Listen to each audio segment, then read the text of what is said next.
Okay.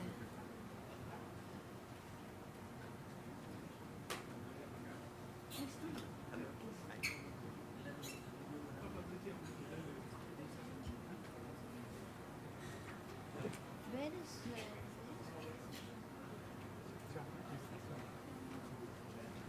I've seen only his photograph. You go next to the minister and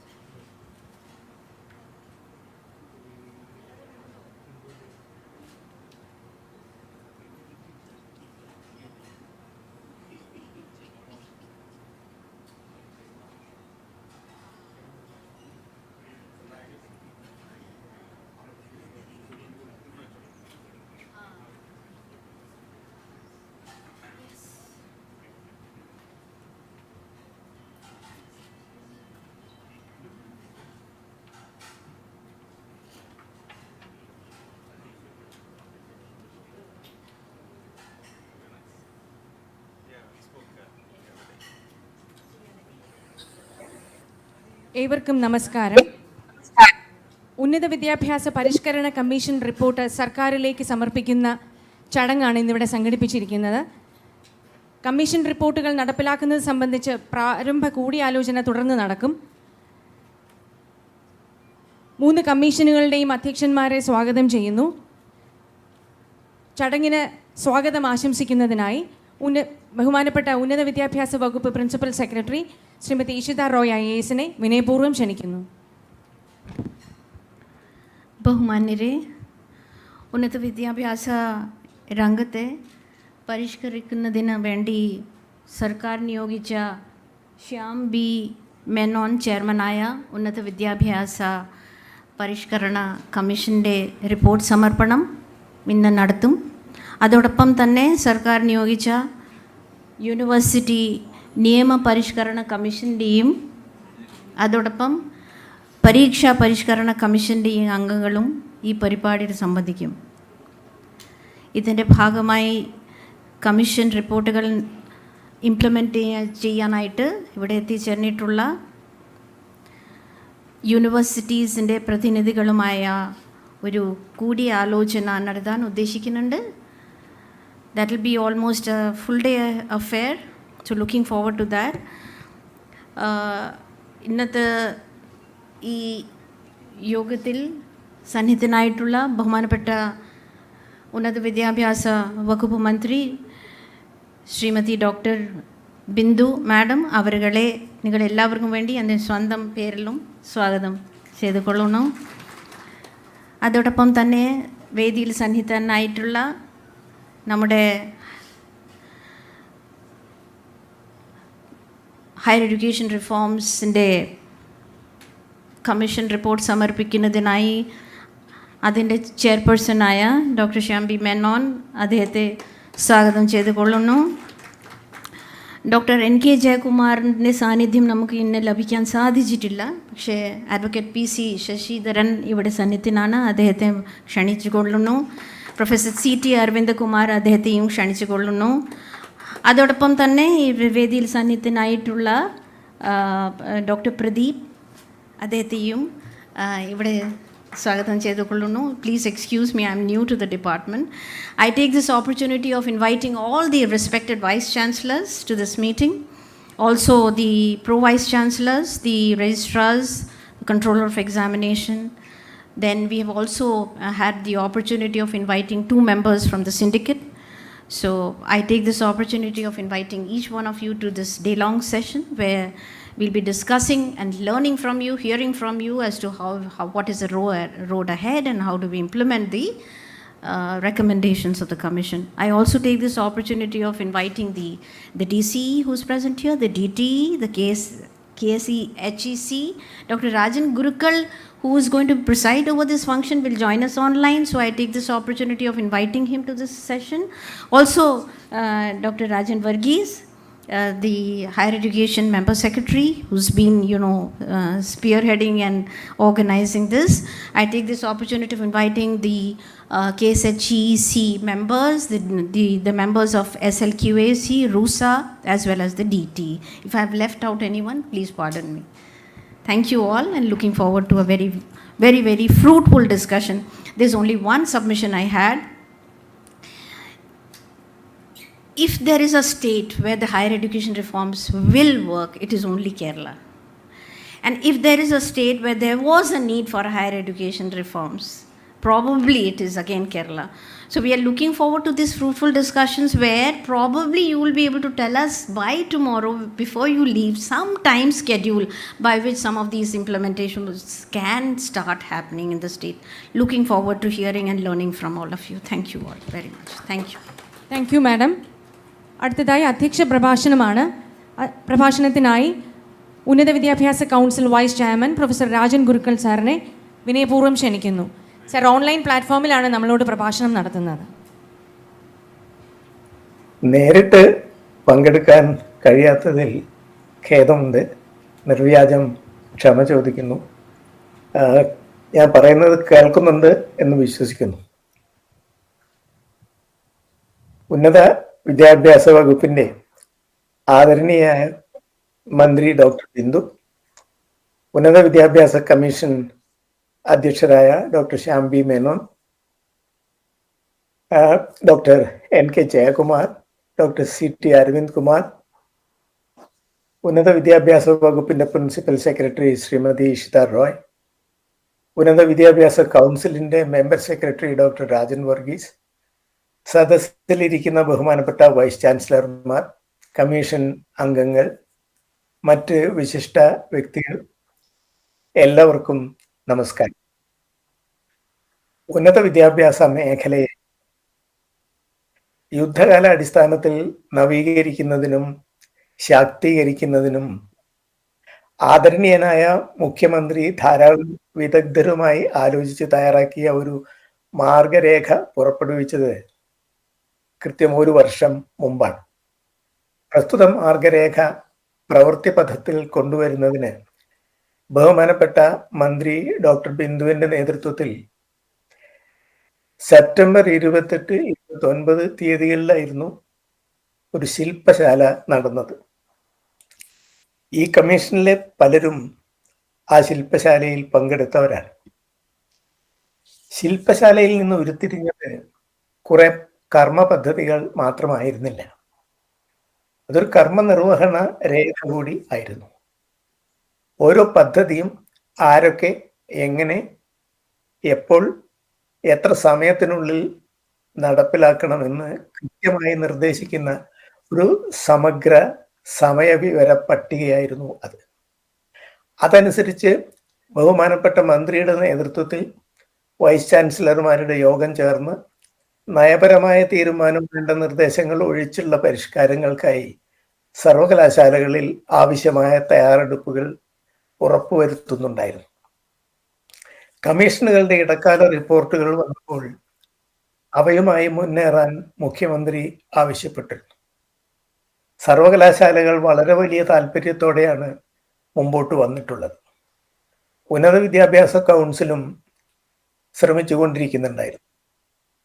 ഇപ്പോൾ റിപ്പോർട്ടുകൾ പൂർണ്ണ രൂപത്തിൽ ലഭിച്ചു കഴിഞ്ഞിട്ടുണ്ട്. അവ മുമ്പോട്ട് വയ്ക്കുന്ന പരിഷ്കാരങ്ങൾക്ക് സർവകലാശാലകൾ സർവാത്മന സന്നദ്ധമാണ് എന്ന് ഞാൻ നേരിട്ട് മനസ്സിലാക്കിയിട്ടുണ്ട്. ഒരുമിച്ച് പ്രവർത്തിച്ചാൽ CM ആവശ്യപ്പെടുന്ന വേഗത നമുക്ക് കൈവരിക്കാനാവും എന്ന പ്രത്യാശയാണ് എല്ലാവരുടെയും മനസ്സിൽ ഉള്ളത്. ആദരണീയായ മന്ത്രിയുടെ നേതൃത്വത്തിൽ സർവകലാശാലകൾ വളരെ വേഗം കമ്മീഷൻ പരിഷ്കരണങ്ങളുമായി മുന്നോട്ട് പോകും എന്നാണ് എല്ലാവരും വിശ്വസിക്കുന്നത്.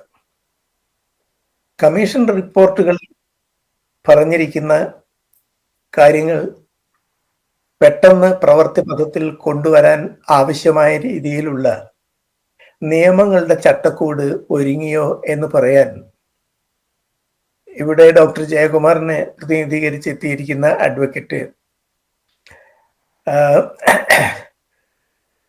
ശശി നമ്മളോട് അത് വ്യക്തമാക്കും. ഏതായാലും എനിക്കൊരല്പം ആശങ്കയുണ്ട്. കാരണം ഞാൻ റിപ്പോർട്ടുകളെല്ലാം വായിച്ചു നോക്കിയ ഒരാളെന്ന നിലയ്ക്ക് കാണുന്നത് മുഖ്യമന്ത്രിയുടെ മാർഗരേഖയും തുടർന്നുള്ള ശില്പശാലയും അതിൽ നിന്ന് ഉരുത്തിരിഞ്ഞ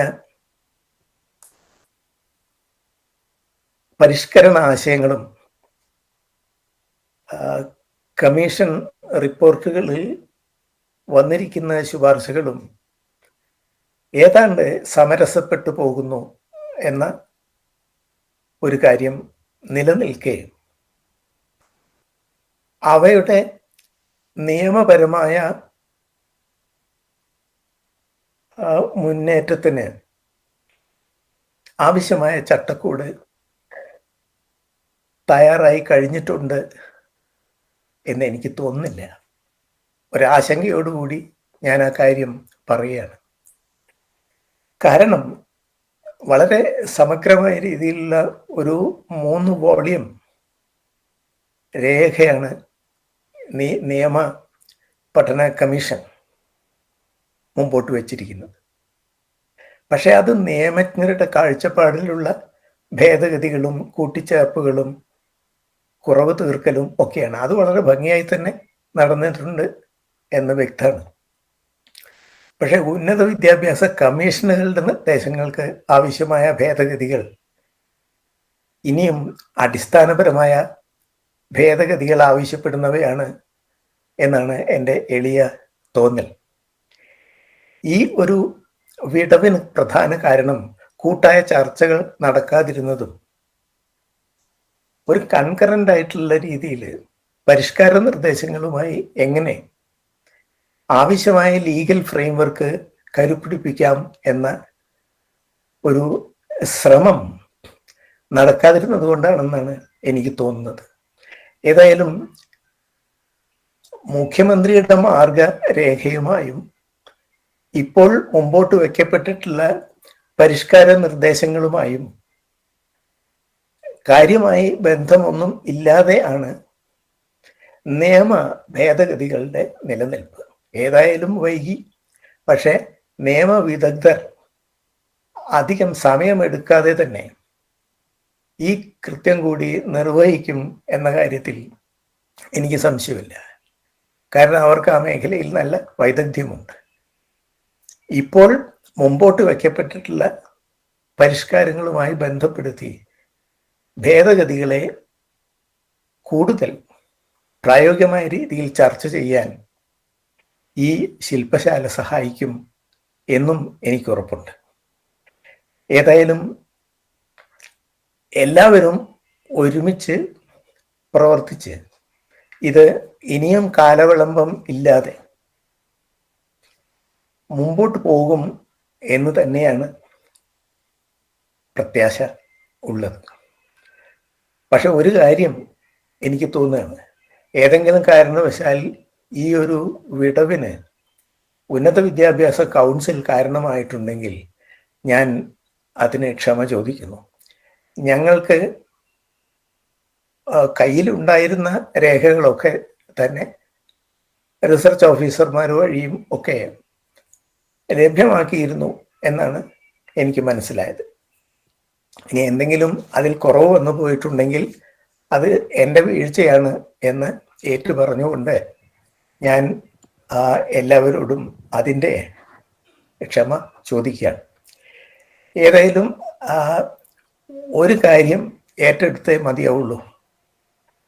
അമരത്തിരിക്കുന്ന ആളുകൾക്ക് അല്ല വള്ളം പതുക്കെയായി പോകുന്നതിൻ്റെ ഉത്തരവാദിത്വം ഉണ്ടാവുക. അത് തുഴ എറിയുന്ന ആളുകൾക്കാണ്. നാം തുഴയുന്നതിൽ മന്ദഗതിയിലായി പോയിട്ടുണ്ടെങ്കിൽ അതിന് മുഖ്യമന്ത്രിയോ മന്ത്രിയോ ഉത്തരവാദികളാവില്ല. അവർക്ക് അമരത്തിരിക്കാനും നിയന്ത്രിക്കാനും മാത്രമേ കഴിയുള്ളൂ. ഉത്സാഹത്തോടുകൂടി വേഗത്തിൽ ഇനി തുഴയെറിഞ്ഞാൽ നമുക്ക് ഉണ്ടായ കാലവിളംബം ഇനി ആവർത്തിക്കാതെ നോക്കാം എന്നേ എനിക്ക് പറയാനുള്ളൂ. ചർച്ചകൾ വളരെ ഫലപ്രദമായി നടക്കട്ടെ എന്ന് ആശംസിച്ചുകൊണ്ട് വാക്കുകൾ ഉപസംഹരിക്കുന്നു. നമസ്കാരം. Thank you sir. ചടങ്ങിൻ്റെ ഉദ്ഘാടനം നിർവഹിക്കുന്നതിനും ഉന്നത വിദ്യാഭ്യാസ പരിഷ്കരണ കമ്മീഷൻ റിപ്പോർട്ട് ഏറ്റുവാങ്ങുന്നതിനുമായി ബഹുമാനപ്പെട്ട ഉന്നത വിദ്യാഭ്യാസ സാമൂഹ്യനീതി വകുപ്പ് മന്ത്രി ഡോക്ടർ ആർ ബിന്ദുവിനെ വിനയപൂർവ്വം ക്ഷണിക്കുന്നു.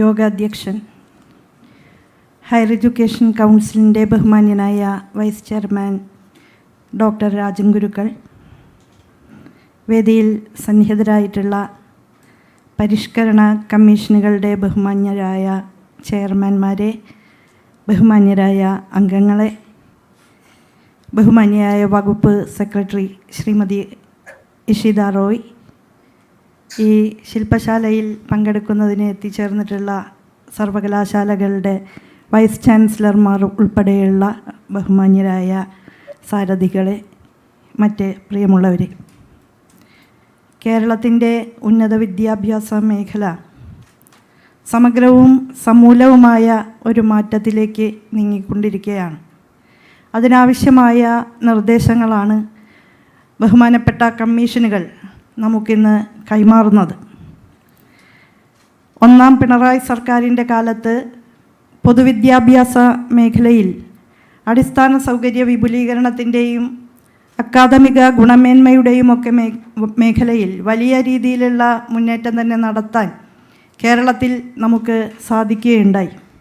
അതിൻ്റെ സ്വാഭാവിക തുടർച്ചയെന്നോണം ഉന്നത വിദ്യാഭ്യാസ മേഖലയിലും അന്തർദേശീയ തലത്തിലുള്ള മാറ്റങ്ങൾ ഉൾക്കൊണ്ടുകൊണ്ടുള്ള കാലാനുസാരിയായ പരിഷ്കാരങ്ങൾ അനിവാര്യമാണ് എന്ന ബോധ്യത്തിൻ്റെ അടിസ്ഥാനത്തിലാണ് ഈ പരിഷ്കരണ കമ്മീഷനുകളെ സർക്കാർ നിയോഗിച്ചത്. ഇന്ന് 21-ാം നൂറ്റാണ്ടിലെ ഉത്തരാധുനിക ലോകം ഉയർത്തുന്ന വെല്ലുവിളികളെ ആത്മവിശ്വാസത്തോടുകൂടി അഭിസംബോധന ചെയ്യാനും ഏറ്റെടുക്കാനും കഴിയുന്ന വിധത്തിൽ നമ്മുടെ യുവ സമൂഹത്തെ രൂപപ്പെടുത്തുക എന്നുള്ളത് കേരളീയ സമൂഹത്തിൻ്റെ വികസനത്തിനും പുരോഗതിക്കും അനിവാര്യമായ ഒന്നാണ് എന്നുള്ളത് പ്രത്യേകം പറയേണ്ടുന്ന കാര്യമല്ല. ആഗോള സമൂഹത്തിൽ വന്നു ചേരുന്ന പ്രത്യേകതകളെല്ലാം അതേ സമയത്ത് സംവേദനക്ഷമതയോടെ ഒപ്പിയെടുക്കാൻ കഴിയുന്ന സ്പർശനികൾ കേരളീയ സമൂഹത്തിന് നേരത്തെ തന്നെ ഉണ്ട്. അതിനെ ശക്തിപ്പെടുത്തുക എന്നുള്ളതാണ് ഇപ്പോൾ നാം ഏറ്റെടുക്കുന്ന പ്രധാനപ്പെട്ട ഉത്തരവാദിത്തം. ഇന്നത്തെ ലോകത്തിൻ്റെ ഏറ്റവും വലിയ പ്രത്യേകത ബ്ലറിങ് ഓഫ് ബൗണ്ടറീസ് എന്നുള്ളത് തന്നെയാണ്. രാജ്യങ്ങൾ തമ്മിലുള്ള അതിർത്തി രേഖകൾ മാഞ്ഞുകൊണ്ടിരിക്കുന്നു. സാമ്പത്തിക ഘടനകളും സാംസ്കാരിക സവിശേഷതകളും തമ്മിലുള്ള അതിർത്തി രേഖകൾ മാഞ്ഞുകൊണ്ടിരിക്കുന്നു എന്നാണ് അവകാശപ്പെടുന്നത്. അതിനനുസരിച്ച് ഡിസിപ്ലിനറി കാറ്റഗറൈസേഷൻസ് തമ്മിലുള്ള അതിർത്തി രേഖകൾ മാഞ്ഞുകൊണ്ടിരിക്കുന്നു. അങ്ങനെയുള്ള ഒരു ലോകത്ത് നാം തുടർന്നു പോന്നിരുന്ന മാതൃകകൾ കാലഹരണപ്പെട്ടതാണ് എന്ന ബോധ്യത്തോടു കൂടി തന്നെ ഒരു paradigmatic ഷിഫ്റ്റിന് അരങ്ങൊരുങ്ങിയിരിക്കുകയാണ്.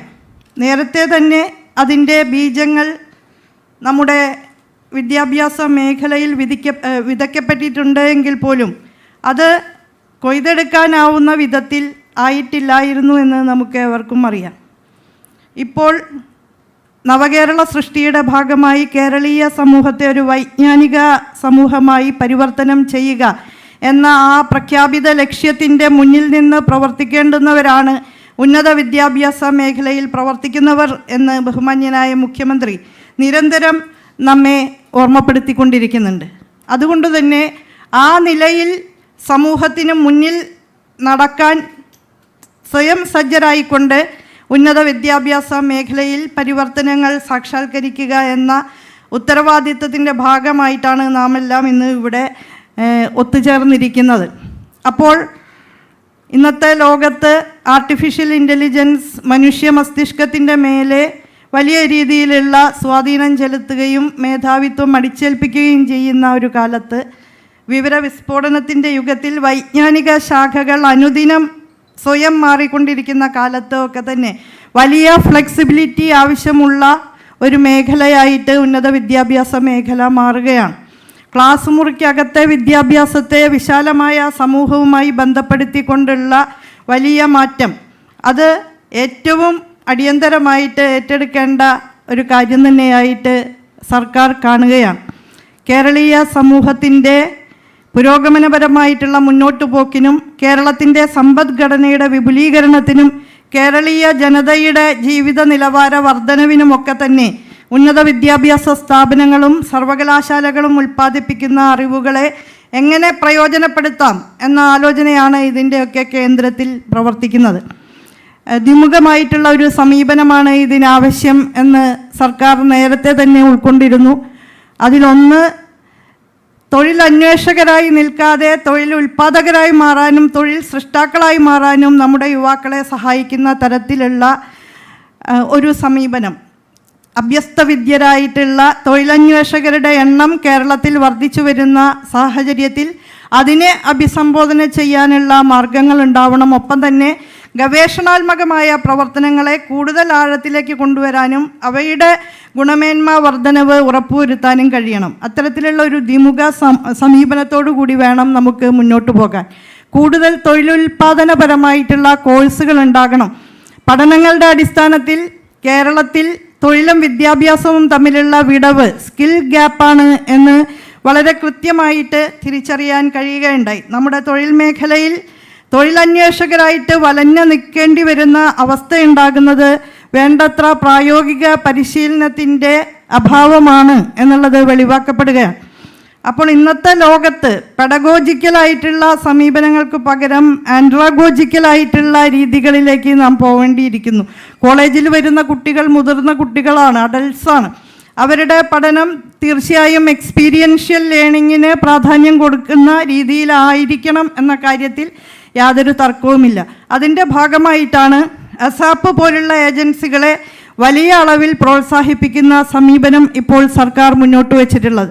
Additional skill acquisition programme ഇന്ന് 133 കോഴ്സുകൾ നൽകി വരുന്നുണ്ട്. എല്ലാ ഉന്നത വിദ്യാഭ്യാസ സ്ഥാപനങ്ങളിലും അസാപ്പിൻ്റെ യൂണിറ്റുകൾ ആരംഭിക്കണം എന്ന് നിർദ്ദേശം നൽകി കഴിഞ്ഞിട്ടുണ്ട്.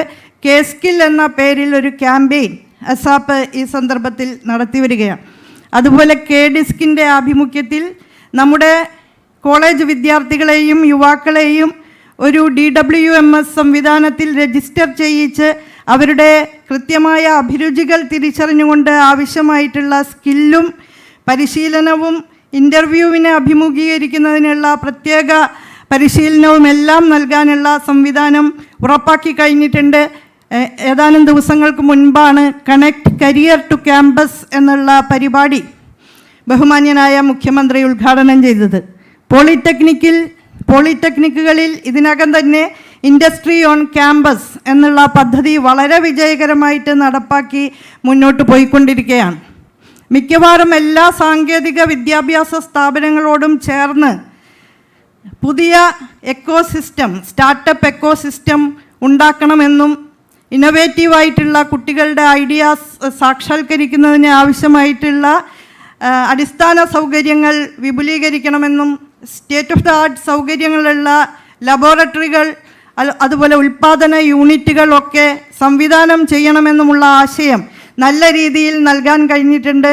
കിഫ്ബിയുടെയൊക്കെ ആഭിമുഖ്യത്തിൽ അടിസ്ഥാന സൗകര്യ വിപുലീകരണ മേഖലയിൽ വലിയ മുന്നേറ്റം തന്നെ ഈ അവസരത്തിൽ ഈ അടുത്ത വർഷങ്ങളിൽ നമുക്ക് നടത്താൻ കഴിഞ്ഞിട്ടുണ്ട്. സർവകലാശാലകളിലും ചില ഉന്നത വിദ്യാഭ്യാസ സ്ഥാപനങ്ങളിലുമൊക്കെ തന്നെ ഇന്ന് ലോകോത്തര നിലവാരത്തിൽ തന്നെയുള്ള ലബോറട്ടറി സൗകര്യങ്ങൾ നമുക്ക് ഉണ്ടാക്കിയെടുക്കാൻ കഴിഞ്ഞിട്ടുണ്ട്.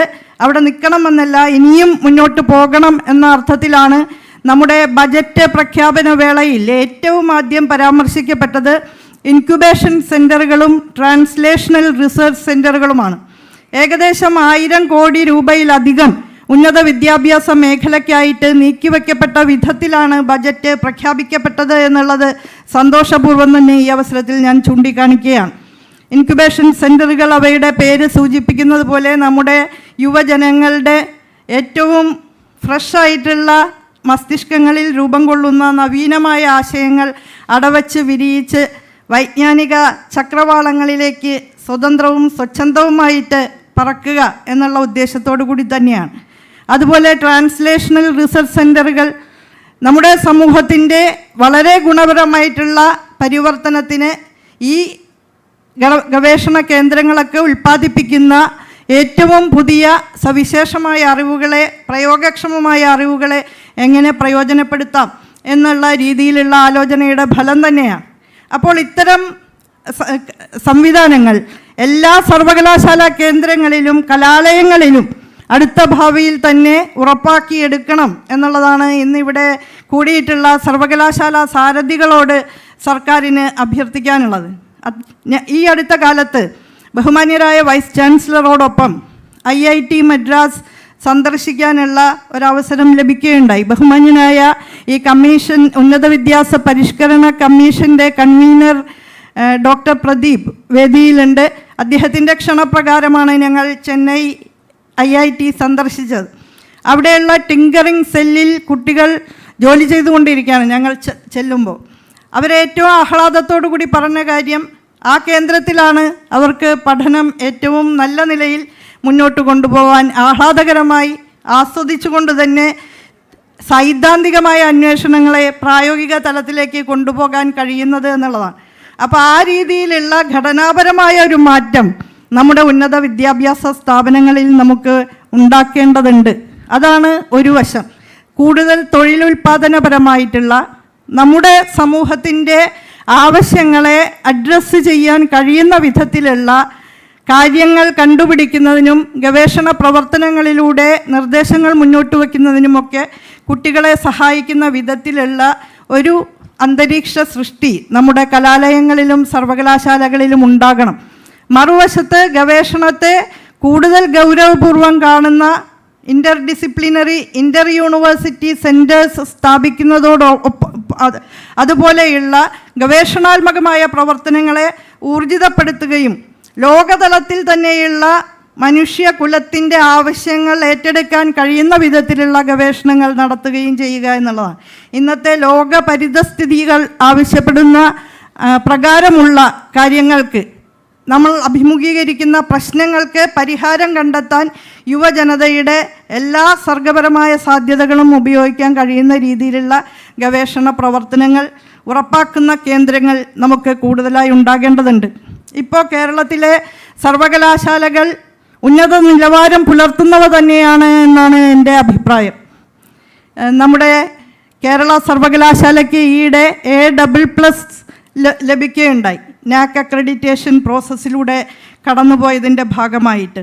ഇതിനു മുൻപ് കഴിഞ്ഞ വർഷം കാലടി സർവകലാശാലയ്ക്ക് A+ ലഭിക്കുകയുണ്ടായി, A ഗ്രേഡ് ലഭിക്കുകയുണ്ടായി. പട്ടാമ്പി സംസ്കൃത കോളേജിന് ഈ അടുത്ത കാലത്ത് A+ ലഭിക്കുകയുണ്ടായി. ഞാനതിൻ്റെ വിശദാംശങ്ങളിലേക്ക് പോകുന്നില്ല. ആദ്യ 100 NIRF റാങ്കിങ്ങിനുള്ളിൽ കേരളത്തിലെ 4 സർവകലാശാലകൾ ഇടം പിടിച്ചിട്ടും കേരളത്തിലെ ഉന്നത വിദ്യാഭ്യാസ മേഖലയ്ക്ക് കാര്യമായ പിശകുണ്ട് എന്ന രൂപത്തിലുള്ള പ്രചരണങ്ങൾ അടിസ്ഥാനരഹിതമാണ് എന്ന് തന്നെ ഈ മേഖലയ്ക്ക് ഇപ്പോൾ നേതൃത്വം കൊടുക്കുന്ന വ്യക്തി എന്നുള്ള രീതിയിൽ എനിക്ക് പറയണം എന്നുണ്ട്. അത് ആ രീതിയിൽ തന്നെയാണ് എന്ന് വസ്തുതാപരമായിട്ടുള്ള പരിശോധന നമ്മളെ ബോധ്യപ്പെടുത്തും. ഇനിയും കാലാനുസാരിയായിട്ടുള്ള മാറ്റങ്ങളിലേക്ക്, അടിസ്ഥാനപരമായിട്ടുള്ള ചില മാറ്റങ്ങളിലേക്ക് പോകേണ്ടുന്നതായിട്ടുള്ള അനിവാര്യത ഈ ചരിത്ര സന്ദർഭത്തിലുണ്ട് എന്നുള്ളത് കൊണ്ടാണ് അത്തരം പ്രവർത്തനങ്ങൾക്ക് തുടക്കം കുറിക്കാനായി കമ്മീഷനുകൾ നിയോഗിക്കപ്പെട്ടിട്ടുള്ളത്. ഈ കമ്മീഷനുകളുടെ എല്ലാ നിർദ്ദേശങ്ങളും അതേപടി സ്വീകരിക്കുമെന്നല്ല. കമ്മീഷനുകൾ നയിച്ചിട്ടുള്ളതൊക്കെ, അതിലെ അധ്യക്ഷരാകട്ടെ അതിലെ അംഗങ്ങളാകട്ടെ, എല്ലാവരും വിദ്യാഭ്യാസ മേഖലയിൽ വളരെ ദീർഘകാലത്തെ പരിചയവും അനുഭവ സമ്പത്തുമുള്ളവരാണ്. ലോകതലത്തിൽ മാറി മാറി വരുന്ന സമീപനങ്ങളെക്കുറിച്ച് വ്യക്തമായ ധാരണയുള്ളവരാണ്. അവരെല്ലാവരും ചേർന്ന് പ്രവർത്തിച്ച് രേഖപ്പെടുത്തി ഉണ്ടാക്കിയിട്ടുള്ള ഈ റിപ്പോർട്ടുകളെ സർക്കാർ ഏറ്റവും ബഹുമാനത്തോടെ ആദരവോടെയാണ് കാണുന്നത്. പക്ഷേ സർക്കാരിൻ്റെ നയസമീപനങ്ങൾക്ക് അനുസൃതമായ രീതിയിൽ അവയുടെ നിർദ്ദേശങ്ങൾ നടപ്പാക്കപ്പെടുമെന്നുള്ള കാര്യം പ്രത്യേകം പറയേണ്ടതില്ല എന്ന് തന്നെയാണ് എനിക്ക് പറയാനുള്ളത്. ഈ നിർദ്ദേശങ്ങളുടെ ആകമാനം സത്ത കൃത്യമായി ഏറ്റെടുത്തുകൊണ്ട് തന്നെ ഓരോരോ നിർദ്ദേശങ്ങളും നടപ്പാക്കാനുള്ള ആത്മാർത്ഥമായ പരിശ്രമം തന്നെയാണ് സർക്കാരിൻ്റെ ഭാഗത്തു നിന്ന് ഉണ്ടാകുക. അതിന് ആവശ്യമായ വിധത്തിലുള്ള പിന്തുണ, പിൻബലം തീർച്ചയായും സർവകലാശാലകളുടെ സാരഥികളുടെ ഭാഗത്തു നിന്നാണ് ആദ്യം ഉണ്ടാകേണ്ടത്. നമ്മുടെ അധ്യാപകരുടെ മനോഘടനയിലും അവരുടെ ഇടപെടൽ ശേഷിയിലുമൊക്കെ തന്നെ വലിയ വർധനവ് ഉണ്ടാക്കേണ്ടതും തുടർച്ചയായി അത് നിലനിർത്തേണ്ടതും അനിവാര്യമായ ചുമതലയായി കാണുകയാണ്. അതിനാവശ്യമായിട്ടുള്ള എല്ലാ ഏജൻസികളെയും ശക്തിപ്പെടുത്തുന്നതിനും ഒരു തുടർ പ്രവർത്തനം എന്നുള്ള രീതിയിൽ തന്നെ അധ്യാപകരുടെ പ്രവർത്തനങ്ങളെ, അധ്യയന രീതികളെ പരിഷ്കരിക്കുന്നതിനുമുള്ള പരിശ്രമം ഉണ്ടാകുമെന്നുള്ളത് പ്രത്യേകം പറയേണ്ടതില്ല. അപ്പം നമ്മുടെ സ്ഥാപനങ്ങളുടെ അടിസ്ഥാന സൗകര്യ വികസനവും കണ്ടൻറ്റും ഒക്കെ എല്ലാം പരിഷ്കരിക്കുന്നതിന് ആവശ്യമായിട്ടുള്ള നിർദ്ദേശങ്ങളാണ് ഇപ്പോൾ സമർപ്പിക്കപ്പെട്ടിട്ടുള്ളത്. അതിന് സഹായകരമായ വിധത്തിലുള്ള നിയമപരിഷ്കരണത്തിനുള്ള അടിത്തറയും ഇവിടെ സമർപ്പിക്കപ്പെട്ട റിപ്പോർട്ടിൽ നമുക്ക് ലഭ്യമാണ്. കൂടുതൽ നിയമപരിഷ്കരണത്തിൻ്റെ ആവശ്യമുണ്ട് എന്നുള്ളത് ഇവിടെ അധ്യക്ഷ പ്രസംഗത്തിനിടെ ബഹുമാന്യനായ ഡോക്ടർ രാജൻ ഗുരുക്കൾ സർ സൂചിപ്പിക്കുകയുണ്ടായി. ഇപ്പോൾ സമർപ്പിക്കപ്പെട്ടിട്ടുള്ള ഉന്നത വിദ്യാഭ്യാസ പരിഷ്കരണ കമ്മീഷൻ, ബഹുമാന്യനായ ഡോക്ടർ ശ്യാം ബി മേനോൻ അധ്യക്ഷനായിട്ടുള്ള കമ്മീഷൻ മുന്നോട്ട് വച്ചിട്ടുള്ള നിർദ്ദേശങ്ങൾക്ക് അനുസൃതമായിട്ടുള്ള മാറ്റങ്ങൾ കൂടി നിയമപരിഷ്കരണവുമായി ബന്ധപ്പെട്ട് നമുക്ക് മുന്നോട്ട് കൊണ്ടുവരേണ്ടതുണ്ട്. അതുകൊണ്ട് നിയമപരിഷ്കരണ കമ്മീഷൻ്റെ പ്രവർത്തനങ്ങൾ കുറച്ചു കാലത്തേക്ക് കൂടി നീണ്ടുപോകേണ്ടതുണ്ട് എന്നാണ് എനിക്ക് പറയാനുള്ളത്. അതിനെക്കുറിച്ച് നമുക്ക് പരിശോധിക്കാം. എന്തായാലും ഈ ഇന്നും നാളെയുമായി നടക്കുന്ന ഈ ശില്പശാലയ്ക്കകത്ത് ഈ കമ്മീഷൻ റിപ്പോർട്ടുകളിൽ സമാഹൃതമായിട്ടുള്ള ഓരോ നിർദ്ദേശങ്ങളും എങ്ങനെ നടപ്പാക്കാം എന്നുള്ളതിനെക്കുറിച്ചുള്ള ആലോചനകളാണ് ഉണ്ടാകേണ്ടത്. ആദ്യം പരീക്ഷാ പരിഷ്കരണ റിപ്പോർട്ടാണ് നമുക്ക് ലഭിച്ചത്. ആ റിപ്പോർട്ടിലെ സുപ്രധാനമായിട്ടുള്ള ഒരു നിർദ്ദേശം എൻ്റർപ്രൈസ് റിസോഴ്സ് പ്ലാനിംഗ് എന്നുള്ളത് ഏറ്റവും അനിവാര്യമായി നടപ്പിലാക്കണം എന്നുള്ളതാണ്. അതിൻ്റെ ഭാഗമായിട്ട് കേറിപ്പ് എന്ന പേരിൽ Kerala resource four educational administration and planning എന്ന പേരിട്ടുകൊണ്ട് ഒരു പദ്ധതിക്ക് രൂപം കൊടുത്തു കഴിഞ്ഞിട്ടുണ്ട്.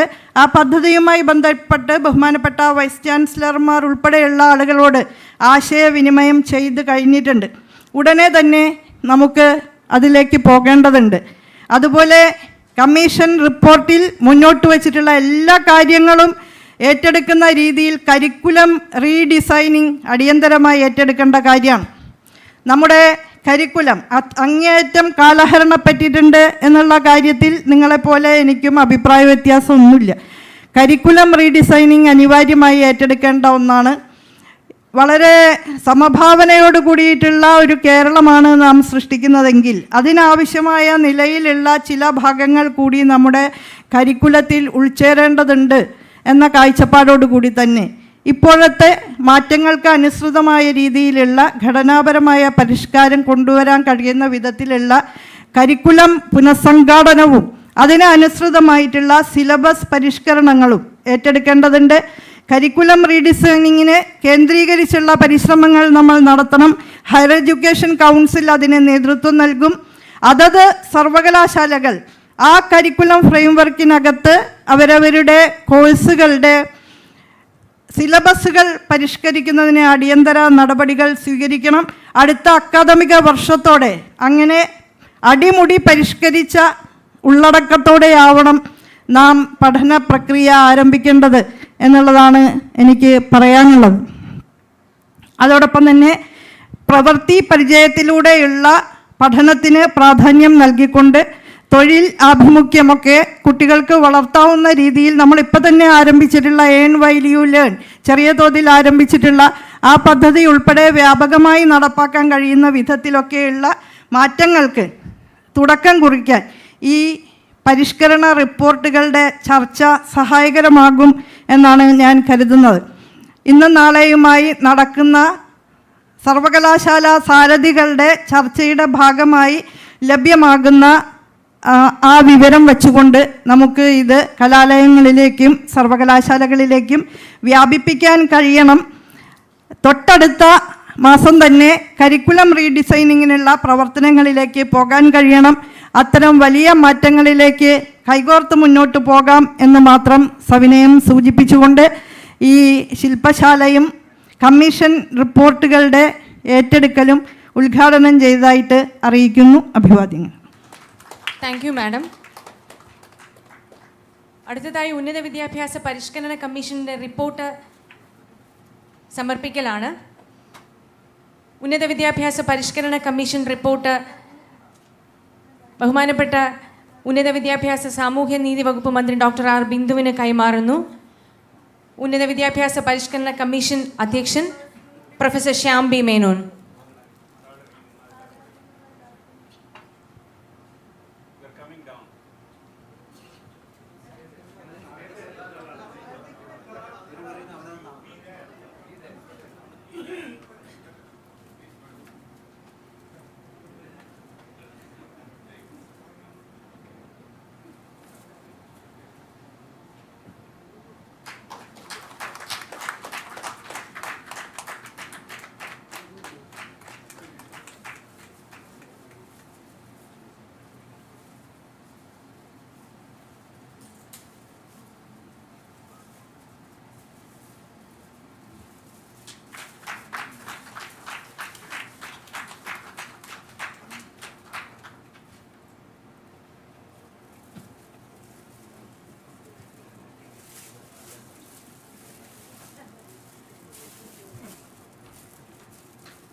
സർവകലാശാല പരീക്ഷാ പരിഷ്കരണ കമ്മീഷൻ റിപ്പോർട്ട് കൈമാറുന്നതിനായി Mahatma Gandhi university pro vice chancellor professor CT Aravindakumar സാറിനെ വിനയപൂർവ്വം ക്ഷണിക്കുന്നു.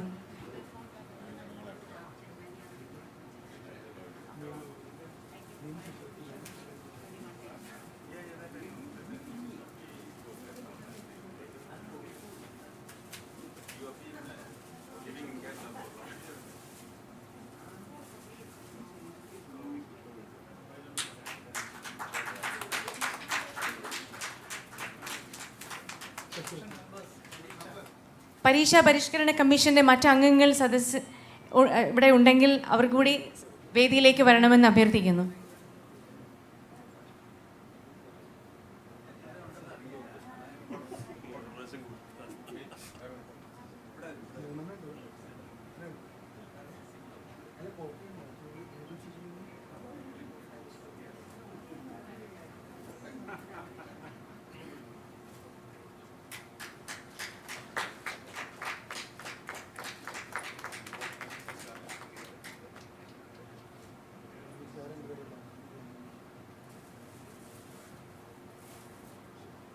സർവകലാശാല നിയമപരിഷ്കരണ കമ്മീഷൻ റിപ്പോർട്ട് സമർപ്പിക്കുന്നതിനായി അഡ്വക്കേറ്റ് ശ്രീ PC ശശിധരൻ അവർകളെ ക്ഷണിക്കുന്നു.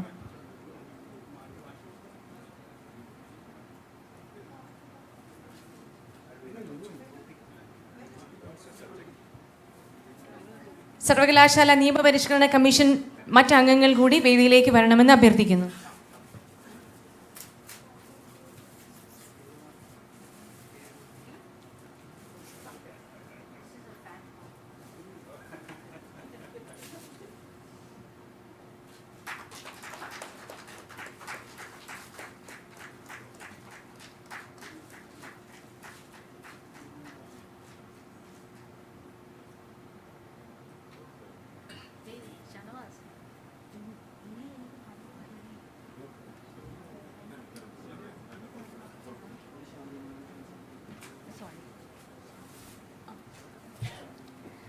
Thank you all.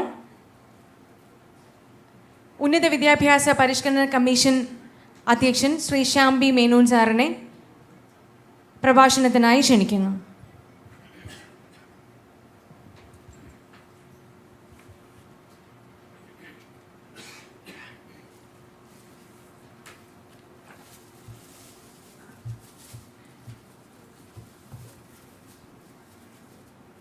കാണാൻ പറ്റുന്നില്ല. ഓ no, they can't see the presentation.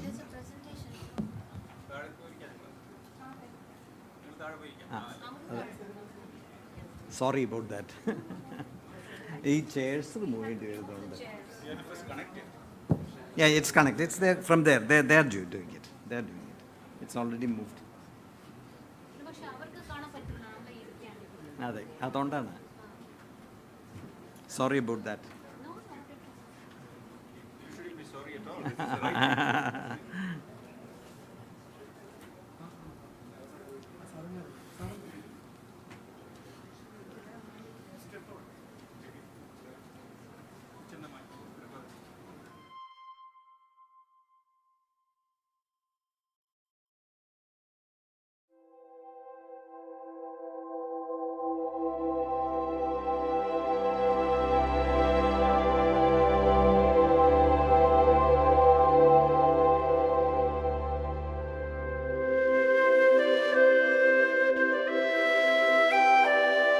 Thank you very much.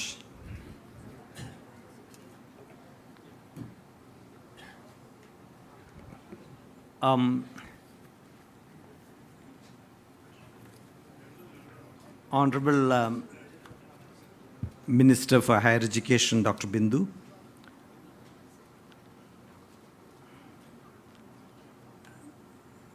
and other dignitaries, and my colleagues on the commission and other commissions.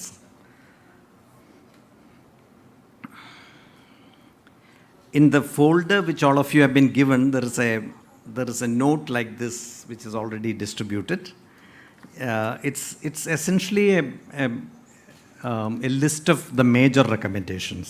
So what I thought I would do today is just to give you a sneak view, a peek into the report, and not really enumerate all the recommendations.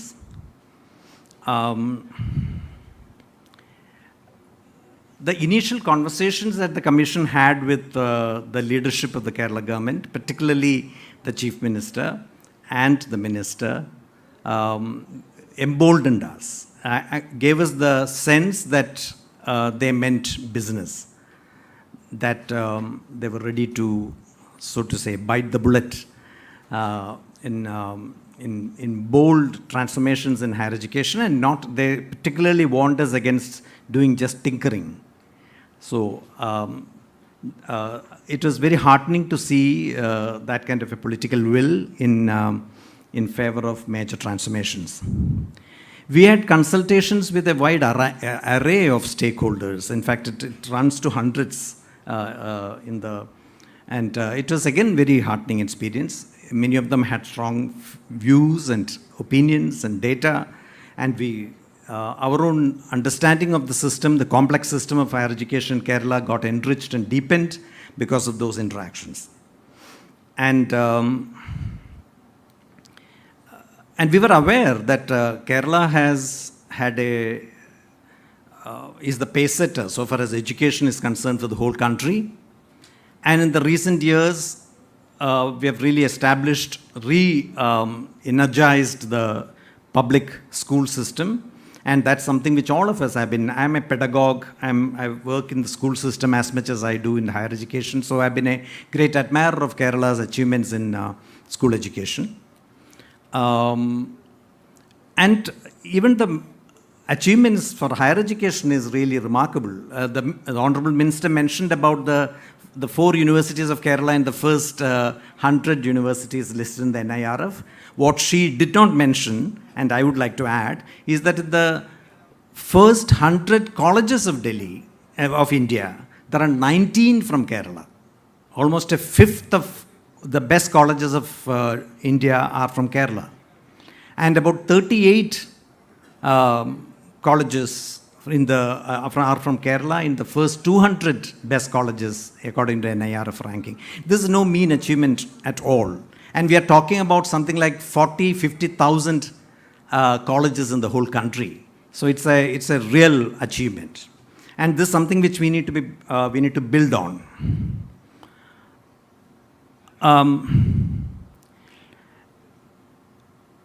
Ours has been a broad canvas because we were given a very sweeping. I'm sorry. I'm sorry. I was given a. Now I'll try this. Yeah, ours has been a broad canvas, and we were given a sweeping mandate to transform, to look at possible transformations in all aspects of the system. So it talked about the macro aspects and systemic aspects, as well as the micro institutional processes. So each of our chapters in the report actually focus on one such. And I would urge you not to just read just the recommendations, but read the whole chapter.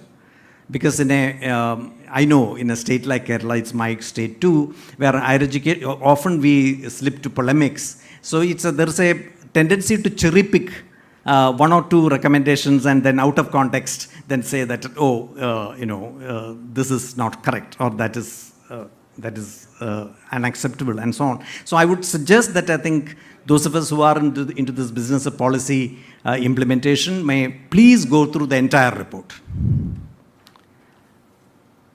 Oh, sorry.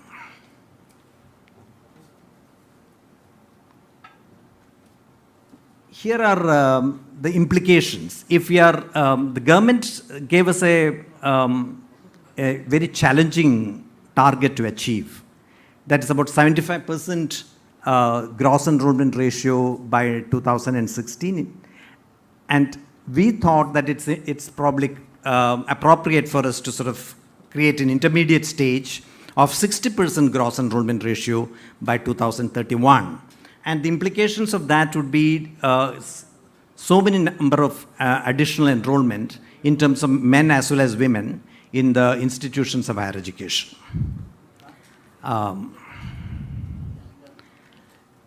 And that's what this diagram is showing.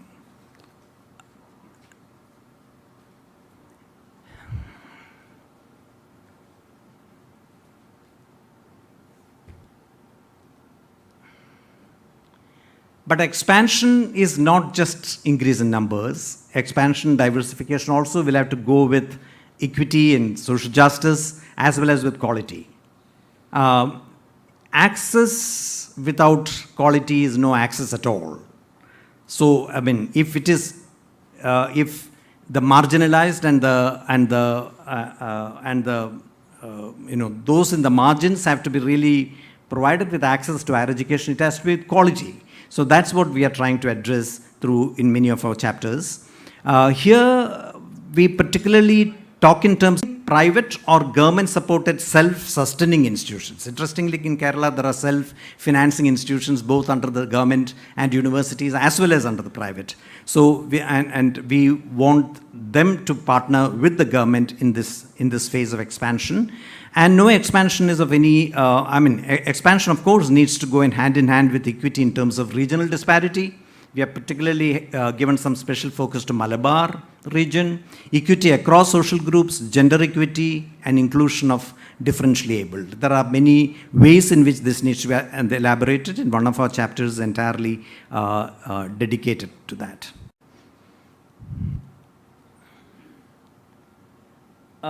This is a whole list. I'm sure that you can't read it from there, but all the same, I can just give you a gist of this particular chapter called Ease of Doing Education. We believe that it should be based on the principle of trust, dignity, and efficiency for all constituents of the university community, namely students, teachers, as well as non-teaching staff. We advocate for the services of higher education to be brought under a rights framework. At a time when I think rights domain is shrinking all over the country, I think it's probably important for us to reiterate the importance of Charter of Students' Rights. This is about making all student-facing aspects of the system more empathetic, efficient, and transparent, which like uniform calendar, easing the issue of equivalence, credit transfer, fellowships, timely disbursement of scholarships, hostels, wellness centers, guidance centers. It's also about making the higher education system less bureaucratic and more efficient and transparent. Separate service rules and financial rules for higher education institutions. Portability of salary and service benefits so that there is a better facilitation of movement of teachers from one system to another. Bringing service conditions and retirement age of all institutions of higher education in Kerala at par with the central universities. This actually is very important for us to bring in, allow for mobility of teachers from other parts of India to Kerala, because we can't make ourselves into some kind of ghetto. And that would mean, increase in the retirement age. But we are convinced that when the system is in an expansive phase, it's the myth that this will affect the prospects of younger academics. So that needs to be challenged. And we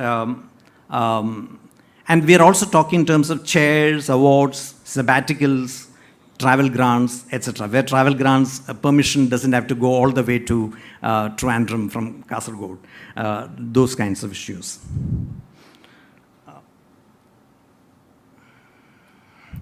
We have a whole chapter on curriculum reform, which is basically talking about the three principles of implement the semester system in its true spirit. We feel that it hasn't been. There has been a lot of, partly also because of COVID exigencies, there has been a lot of staggering of various semester exams together and so on, which of course beyond COVID, I'm sure that should be corrected.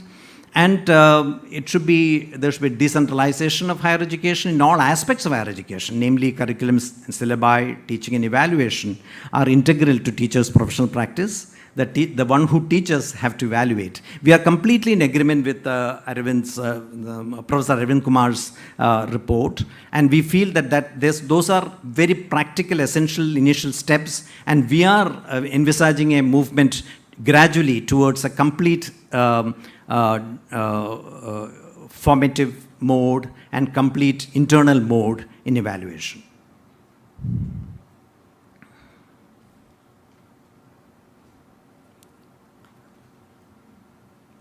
Well, this is we have thought about a curriculum reform in undergraduate program vertically integrated with the postgraduate.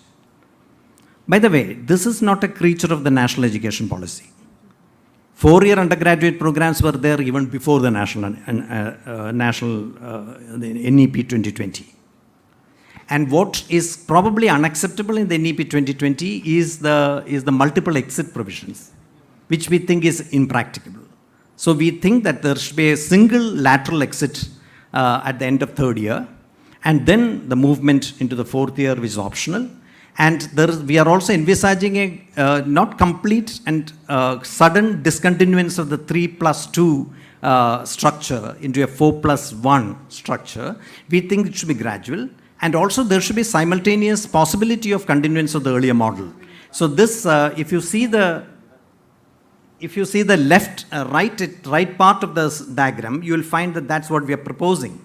We are moving into a system where the first, is about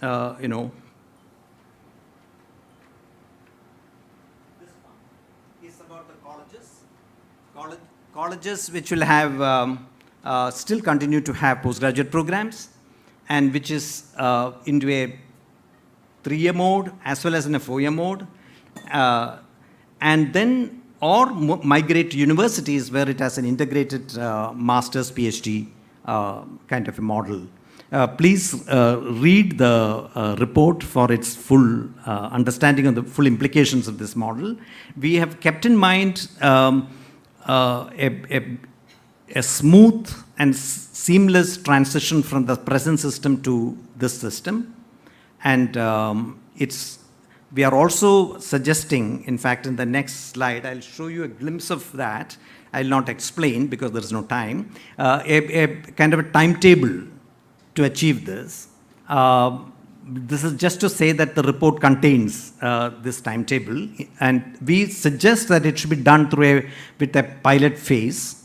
And once having piloted it in a subset of institutions in Kerala, you might want to sort of mainstream it after mid-course corrections.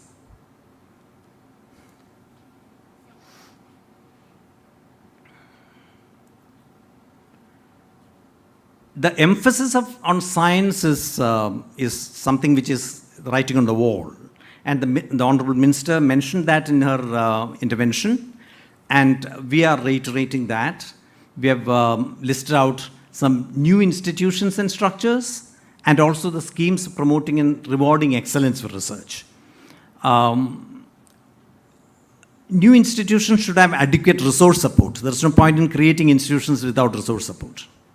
And so we have also in our chapter on funding, we are talking about alternative ways of raising resources for the new institutions.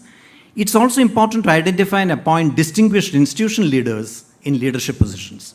We have had excellent models of this kind, K.N. Raj and Professor Velithan and all these people who have come to Kerala, built institutions. I think it's about time for us to sort of renew that effort once again and identify the right kind of institutional leaders and strengthen their hands with institutional autonomy.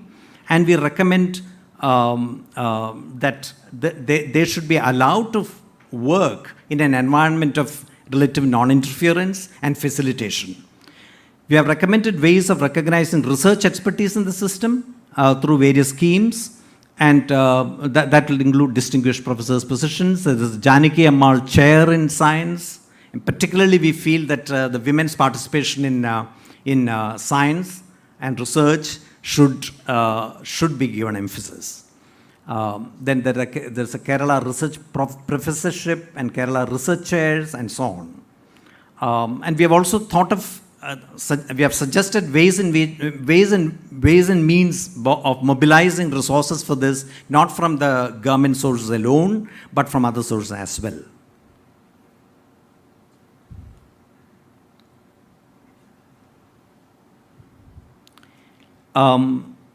So far as social sciences and humanities and languages and arts, it's very clear that Kerala has a major leadership role to play because we are the thought leaders in many social movement, social reforms, and social transformations.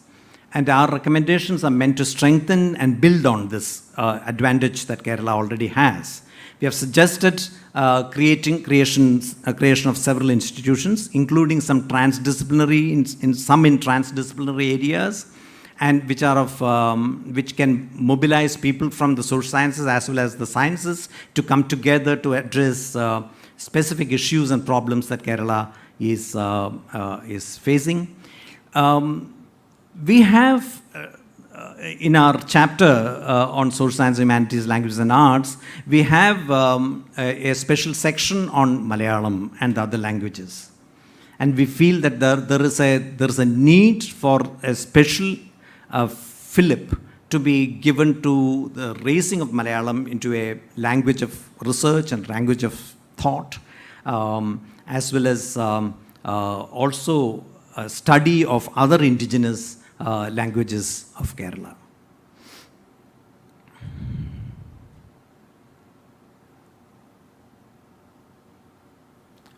The higher education ecosystem in Kerala, we feel, is a little complex and cluttered, and we are emphasizing a decluttering of that. We feel that this monodiscipline university is not a great idea. We should have a moratorium for establishing any more monodiscipline universities.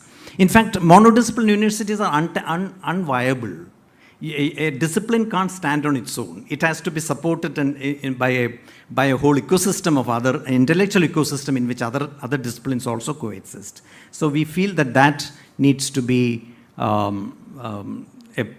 something which the government of Kerala may want to look at seriously. We feel the smaller universities should get clustered into a federal structure and later get amalgamated into unified single universities. In some broad disciplinary areas, I think it's important for smaller universities to be brought together so that there is better possibility of collaboration in research and higher learning. And also, organizationally, there's no reason why they should be all separately existing like silos, because when you create a separate organization, it tends to make itself more exclusive. And we feel that all universities in Kerala should be brought under the Department of Higher Education. All universities are the business of education, and all facilitation, no matter what substantive areas these universities belong to, those facilitation has to be done by the Department of Higher Education. So that's the reason we feel strongly that all universities should be brought under the Department of Higher Education. And we feel that we should move towards doing away with affiliation altogether. Its relevance anywhere in the world. And the vestiges of a colonial system which is still continuing in India, and there's no reason why Kerala should have it. So we should move towards more independent, autonomous clusters of institutions or institutions, and universities to be more or less like unitary universities. At the systemic level, the existing institutions we feel should be energized and upgraded, and they should move towards greater self-determination. And that's where we have picked up on the idea of constituent colleges, where to begin with we said about 20 government colleges to be identified for this purposes. I think I should hurry, otherwise I'll be taking more time. Finally, at the systemic level, KSHEC, the Higher Education Council. Oh yeah, that's right, yeah. Yes. So the constituent colleges are emerging to work closely with the university systems. And they would be like, Professor Sabu Thomas and I used to discuss about the possibility of constituent colleges working in a federal manner with the university departments. So a department of chemistry, for instance, in MG University should have incorporate within it the departments of chemistry in all the constituent colleges around it, and so on. So that's something which we need to move towards. And we also need to, we are not here suggesting any kind of stratification. There's no caste system. Constituent colleges will have teachers having the same salaries and service conditions as any other colleges. It's not like we are selecting a subset of colleges and giving them a special dispensation. That's far from the objective. The objective is actually to pave the way of their institutional upgradation by luring them more towards research and postgraduate learning. And we feel that the constituent colleges, although initially we are suggesting it's opening to government colleges, the others, government-aided colleges also should may on a voluntary basis come into it, provided of course that they go by all the conditionalities that go by the constituent colleges, which include actually open and merit-based selection and through a board. And what's important is that in the Constituent Colleges, we feel that the recruitment of hiring of faculty should be for institution-based, and that should be non-transferable cadre. Because when transfer of teachers from one college to another is in vogue, it's very unlikely that the teachers will be able to do first-class professional work, including research. We have also, as I said, we have also asked for uniform service conditions and retirement age for teachers of colleges and universities. And that also should enable, movement of college teachers from the college to universities, and vice versa, if possible, and if needed.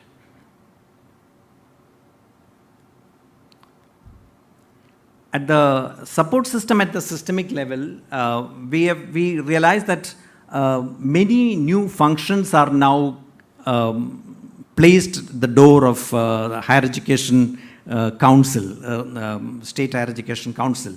And we think that correspondingly it's important for the State Higher Education Council's own capacity to be built. And for that, we find that the Act, Higher Education Council Act, is considered to be some kind of model act for all over India, when the KSHEC's Act was actually taken as model in various other parts of the country, I know.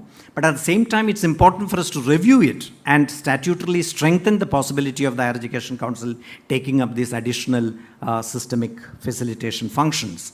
And they particularly need a faculty structure, a largest faculty structure with, of course, not an entrenched permanent faculty to join and retire in Higher Education Council, but to people to be brought in, as is the case today also, from the system for a finite number of years.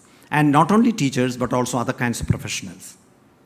We feel that Higher Education Council should also house a higher education data center, because the data management and database and data collection in higher education should be made more methodical. We should not just depend on the centrally channelized, initiated data collection mechanisms alone. We should have our own, which is more robust, which is much more detailed, and much more useful for policy formulation.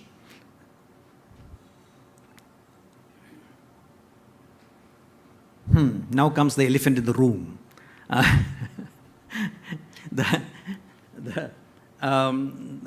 University governance.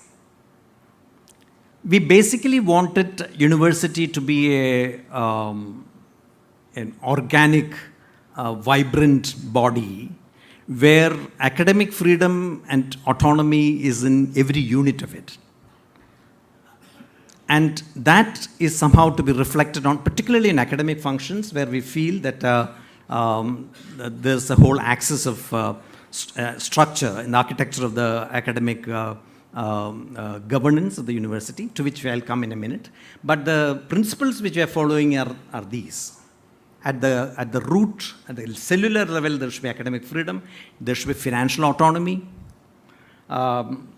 governance from within, representation in governance bodies through a combination, a creative combination of methods, seniority, nomination, and election, and a separation of academic and administrative strands of governance.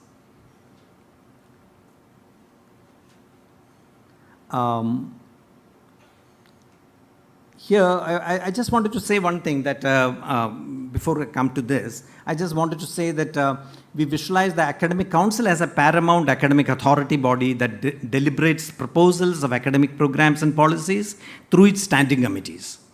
Academic decision making is vested in a whole pyramidal structure of officials, including vice chancellors, deans, heads of departments, and so on. It should be properly delegated at various levels, so everything doesn't get concentrated in the hands of, in the office of the vice chancellor. But at the same time, it's important that the vice chancellors are executive authorities. I think that needs to be strengthened. So it's a presidential system, and that's how universities are architecturally designed, whether we like it or not. So it's important for us to have the right kind of vice chancellor and also right kind of checks and balances.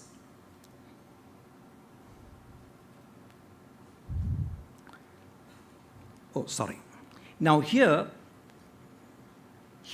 what needs to be understood is that, so one aspect is the sequestering of the academic governance hierarchy from the administrative governance hierarchy. We feel that academics can't be subsumed under the administrative governance hierarchy. Therefore, we say that these are parallel pillars, the administrative and the academics.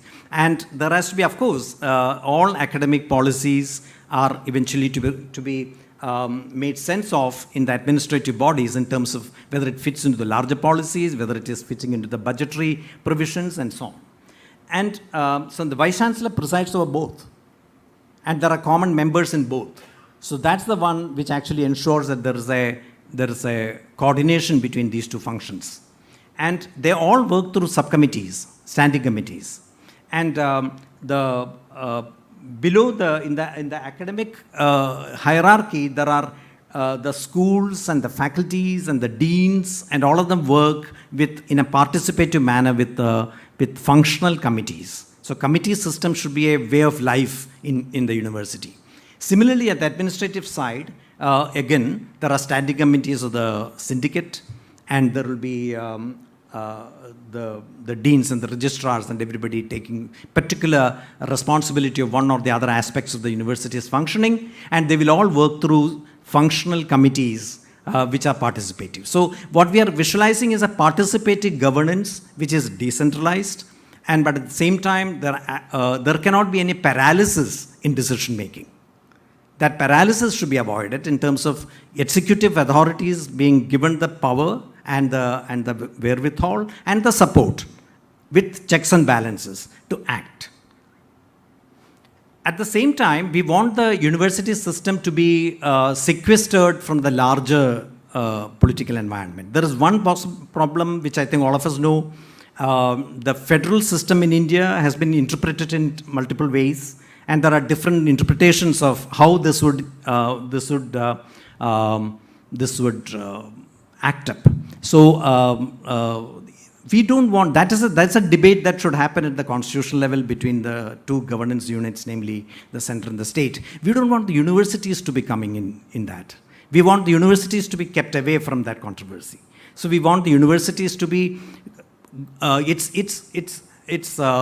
matters, its day-to-day governance and administration to happen without the hindrance of this particular, how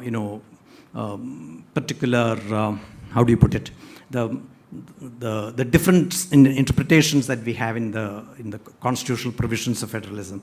So we want the government to be kept at an arm's length, and the universities, every university should have its own chancellor, which is basically a person elected from among the members of the Board of Regents. The Board of Regents are nominated partly by the visitor, who is the Chief Minister, and partly by the syndicate, and partly by the Academic Council. And then there are other officials. And they elect a chairperson who is the chancellor. And the chancellor practically is the one who guards, is the custodian of to ensure that the executive authorities are in charge of the due process and due process happens. So their responsibility is essentially to ensure that due processes are actually happening. They don't have to initiate due process. They are not in administration, but they are the overarching body which oversees the university's functioning. That's how it has been visualized. The Vice Chancellor is selected, and here there are regulations which the UGC has stipulated. Oh, I'm sorry. Yeah, selection of Vice Chancellor happens exactly like what is regulated, because we can't violate that. But within that, we have found a way in which to do this, and that is a nominee of the visitor. Visitor is the Chief Minister here, from among persons of eminence in academia.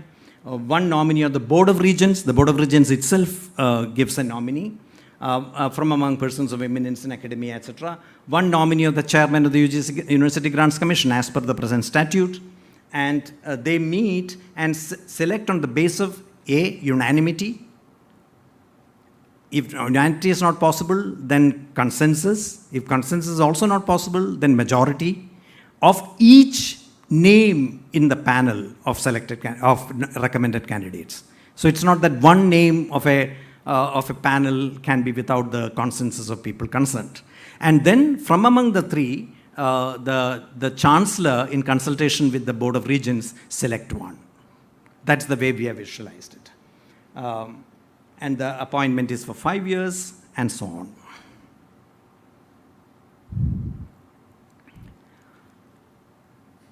We have a relatively innocuous slide on library and infrastructure, which I don't want to now, after the governance, I don't think there's any point in talking about it very much. Now let's come to funding. This table is essentially to give you the sense that the plan expenditure is minuscule in comparison to the non-plan.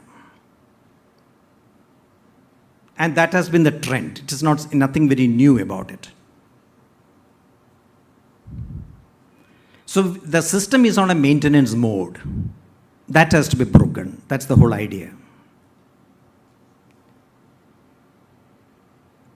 Now this graph, the yellow one is the plan expenditure, the blue one is the non-plan, and the black one is the top one, green or black or whatever, and is the total. We can see that the plan expenditure is more or less remaining stable. The non-plan in recent years had gone up, but then it is coming down. But the fluctuations in the plan expenditure doesn't seem to be affecting the total. The total is largely a reflection of the non-plan expenditure. Because that's where I think that's where it matters. So in other words, the system is on a maintenance mode. Again, I think we need to really change this trend. It is with suboptimal focus on development. I think that needs to change. This slide and the next one, in fact, this is just an explanation of the next. We are giving you 6 scenarios. The scenarios are basically of 2 kinds. You'll recall that we had projected a 2031-32 GER rate of 60% and 2036-37 of 75%. And so that present the 2 alternate scenarios, and within that scenarios there are 3 scenarios in each. Whereas if we are expanding with complete focus on government institutions, or 75% of the total enrollment is through government institutions, or only 50% of the total in government institutions, what would be its financial implications? That's what we are trying to see in the next slide. Yeah, this table shows that. As you can see, let's take the 60% only. That is the 4, 5, and 6, scenario 4, 5, and 6, the last 3 columns, in which you will see that the total expenditure if it is 50% dependence on government institutions, the additional enrollment, only 50% of which will be in the government institutions. There will be 15,269 crores additionally that's required. And otherwise, it's 75%, it's 17,757 crores. And if it is 100% dependence on government institutions, about 20%. These are all real terms. These numbers are real terms. And you'll see that in these alternative scenarios, particularly if government is not going to, the government is not going to cater to the entire additional enrollment, then I think we'll have to bring in enormous lot of private resources. That's what is the last row says, new private investment required in the terminal year. That is in 2036-37, we'll require about 10,000 crores from private investment if it is only 50% dependence on government institutions. This is something which we need to really keep in mind.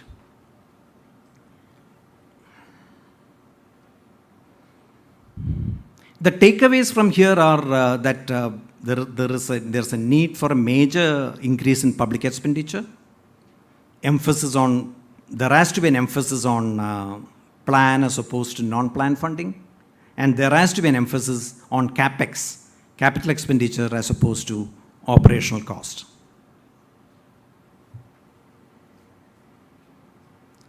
We have visualizing a creation of an establishment of a Kerala Higher Education fund.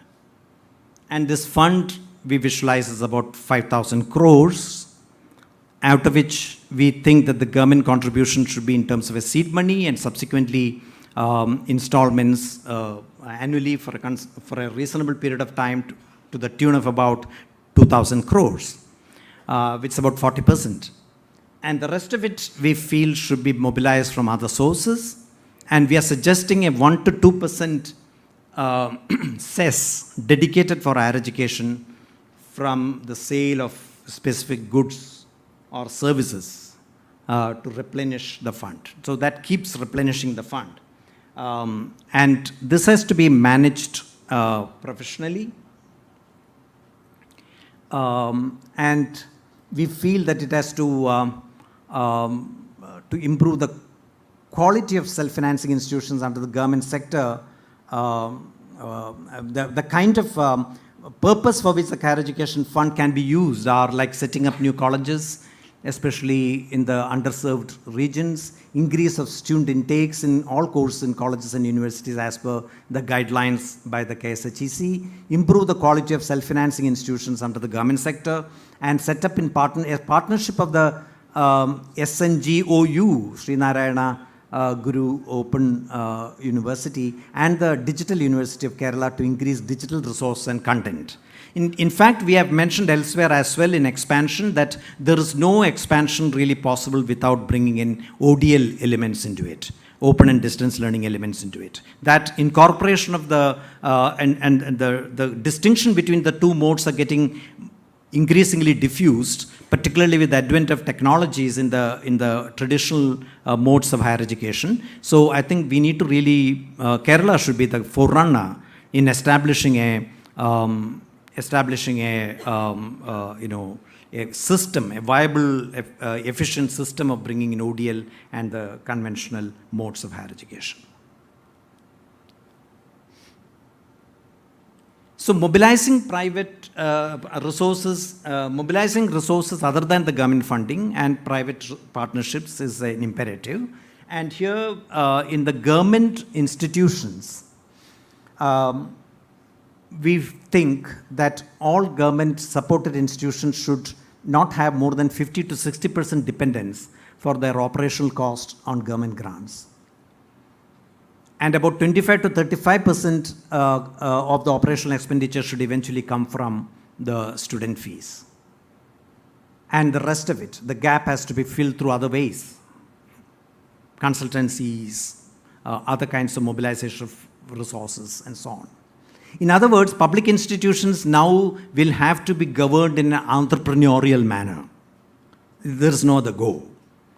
And the mobilizing resources through student fees needs a rationalization of the student fees. We are suggesting a differential fee structure with fees determined by input costs, market demand, and students' economic background.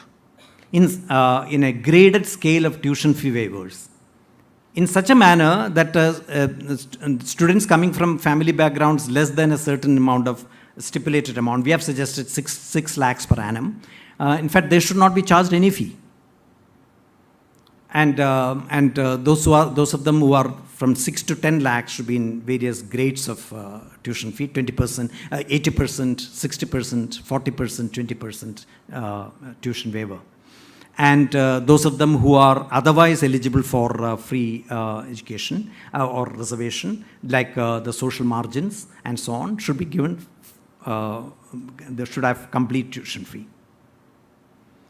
So with all this also, we think that net there will be still a possibility of mobilizing resources to the tune of about, eventually we'll reach a level of about a third of the total operational expenditure will be generated through tuition. The self-sustaining sector, we call it instead of self-financing sector, we call it self-sustaining sector. It has, as I said a little earlier, it has both private institutions as well as government-supported institutions, including some of the university colleges of engineering and so on. So there we feel that there is a need for facilitating them and not look at them as some kind of culprits, facilitating their functioning, and at the same time ensuring that there is a regulatory mechanism in place so that the money that is generated out of it is plowed back systematically into the development of the institution and not really as profit for someone. So the promoters for some of these kinds of institutions will have to be very selectively scrutinized, ensuring that this broad philosophy of scholarship and social justice is adhered to no matter what kind of institutions that we are talking about. And we should have a board to regulate this self-sustaining sector. We have mentioned that in our report as well as the recommendations. Finally, the private universities. We think that it's about time for us to really take seriously this possibility of private players coming into universities. But at the same time, the selection process of the promoters who are allowed to start private universities will be done with extreme care, so that, as I mentioned earlier, the adherence to the philosophies of scholarship and social justice is there. And at the same time, the structures of these private universities, which we should enact through a model Private Universities Act, a template, which will be almost exactly the same as we visualize for the public universities as well. They are all universities after all. I mean, we don't, in the best of universities in this world, we don't differentiate between Yale and, say, Urbana-Champaign. That Urbana-Champaign is a public university, whereas Yale is a private university. But we don't really differentiate. They're all, in a way, all universities are public universities. Their essential, their essential funding must be coming from various other sources. Even in India, for that matter, institutions like Jamia Millia Islamia or Aligarh Muslim University or Banaras Hindu University or all these were started as private initiatives, but then gradually came into the public domain. So this distinction between the private and the public will have to get diffused. And we should ensure that the private universities are not just profit-making institutions, but which are committed for the betterment of scholarship and also ensuring social justice. Well, for that, the regulatory mechanisms have to be there, and also the act will have to be framed.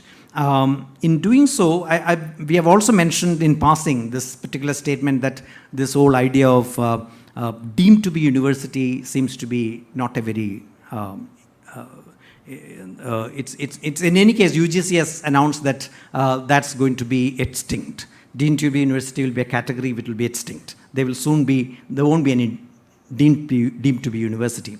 I think it's a better idea for those of them who are interested in floating their institution as deemed to be universities. They should be considered for opening private universities, and in case they qualify and give them, private universities will have a greater, in my opinion, accountability to the public, regulatory or to the public's sphere in comparison to the deemed to be universities. Moreover, deemed to be universities are in a way like a runaway institution. They can have campuses all over the country, whereas private universities are within the confines of the state's domain. So these are the kind of things which we had to say. Finally, I would like to say the following, that as the Honorable Minister said very clearly, the pragmatics of policy making and also the adherence to the political ideology that governs the political leadership of the state, all this would determine eventually the kind of initiatives that will be picked up as priority for the policy implementation. So we are aware of the fact that some of what we have recommended may be taken up, some of what we have recommended may not be taken up. That's perfect. But I would certainly hope that there will be a debate and discussion and on the wholeness of the report, and also some of the ideas which are to be kept in the back burner for the present. I would assume that in due course, when the time for an idea really comes up, there is no stopping it. So at that point in time, the people within the system who are struggling for transformation in the system will find some of these ideas useful, and they would then use these as their tools for their struggles. This has happened in the past as well. As I mentioned to my colleagues in the commission, Kothari Commission had actually recommended two major things. One is the national system of education, and the second is the common school system. Common school system was not adopted at all. For the government at that point in time, it was not an acceptable proposition. So it was kept for years and years, till about after 30 years or so, the movement for right to education, the people who were vanguarding this whole act on right to education, took up certain principles that were highlighted in the Kothari Commission and used it as a tool for advocacy. I think that I really feel reports, the commissions like ours, has a much longer shelf life than just as a blueprint for immediate action. Thank you very much. And we are a wonderful set of people whom, thanks to you, we were put together as colleagues. And each one of us were very passionate and in whatever we represented. And our understanding, we were not really, our engagement with this whole idea was not casual. We put our very best to ensure that some of those ideas are best reflected. Not every idea could be accommodated, because after all, this was also a exercise in consensus building. But I think more or less the report more or less represents the views of everybody. Thank you very much. C.T. Aravinda Kumar, Chairman of the Kerala of the University Examination Reforms Commission.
Good day.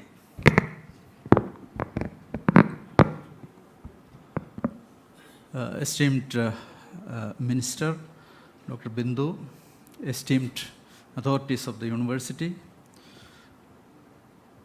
Dr. Rajan Varghese, my dear friends, and the Secretary. Well, we too had an excellent group of people. Other than me, we have Dr. Anil Kumar from Kerala University, Dr. Praveen from Abdul Kalam Technological University, then Dr. Joshi he was a former registrar of University of Calicut.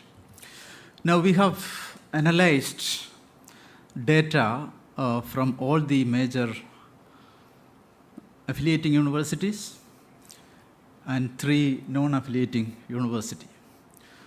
Now, if you look at the NAAC grading, we have a university with A++, we have another university with A+,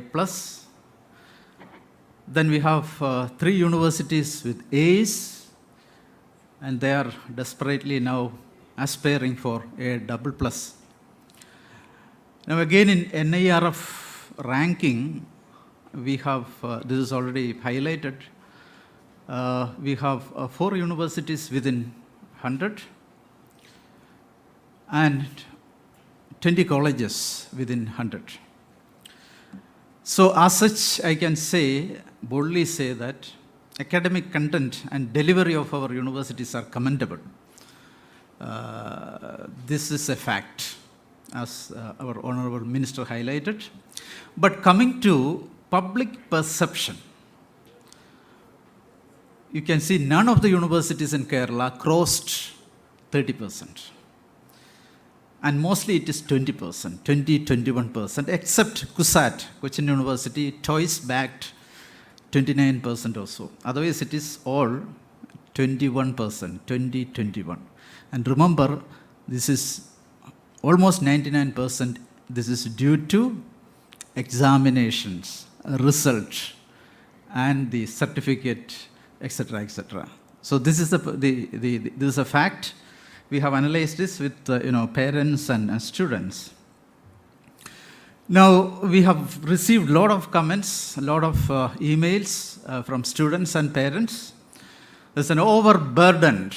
We are overburdened with examinations, and of course delay in getting student services, all kind of services. So ultimately it leads to stress. So that is why we have in our proposal, we have actually given a proposal for starting counseling centers in all the higher education institutions. Then coming to university side, they also complained that we are overburdened with examination. And it's a fact that some of the universities conduct almost about 12,000 examination, question papers. They prepare almost 12,000 question papers a year. Calicut University, and then followed by MG University and all. So this is a situation. Then semester system, we have introduced semester system long back to reinvent the pedagogy with newer methodologies for curriculum transactions and to enhance the analytical and higher order skills of the students. But improvement in assessment methodologies and the so-called newer analytical methods for assessment did not find a way to the restructured UG curriculum. Then also CBCS system for undergraduate program. Again, the evaluation part is not adequately designed. Also, we started implementing OBE, at least in the university centers, but again the evaluation part is not complete. So this is not being introduced in its true spirit. So thus universities continue to conduct examination and assessments in the conventional methods. The number of programs and the assessments, both internal and external, increased substantially. Universities always found it difficult to deliver services to students as published in the academic or examination calendars, resulting in resentment among students as well as the general public. Then, of course, we all know that academic calendar and the actual schedule do not match. Automation is not complete. We always talk about automation, but it's not complete. Then another point, automation without re-engineering of processes would not yield quality improvement. In the sense that we have automated to some extent, but this is only a mere transformation from what all we are doing in the manual form, which is being transformed into the so-called computerization and so that kind of thing. So that is called automation, which is not very fruitful. So ultimately, the result is students' resentment and disappointment. And moving to recommendation, quickly I will go through some of the important recommendation. Adoption of outcome-based education. So we propose that outcome-based education, OBE, from the next academic year onwards.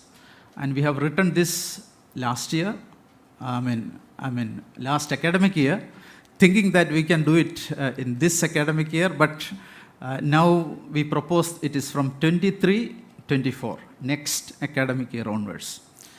So curriculum statement, exhaustive with details on the domain, presentation and instructional and learning strategies of the topic of study.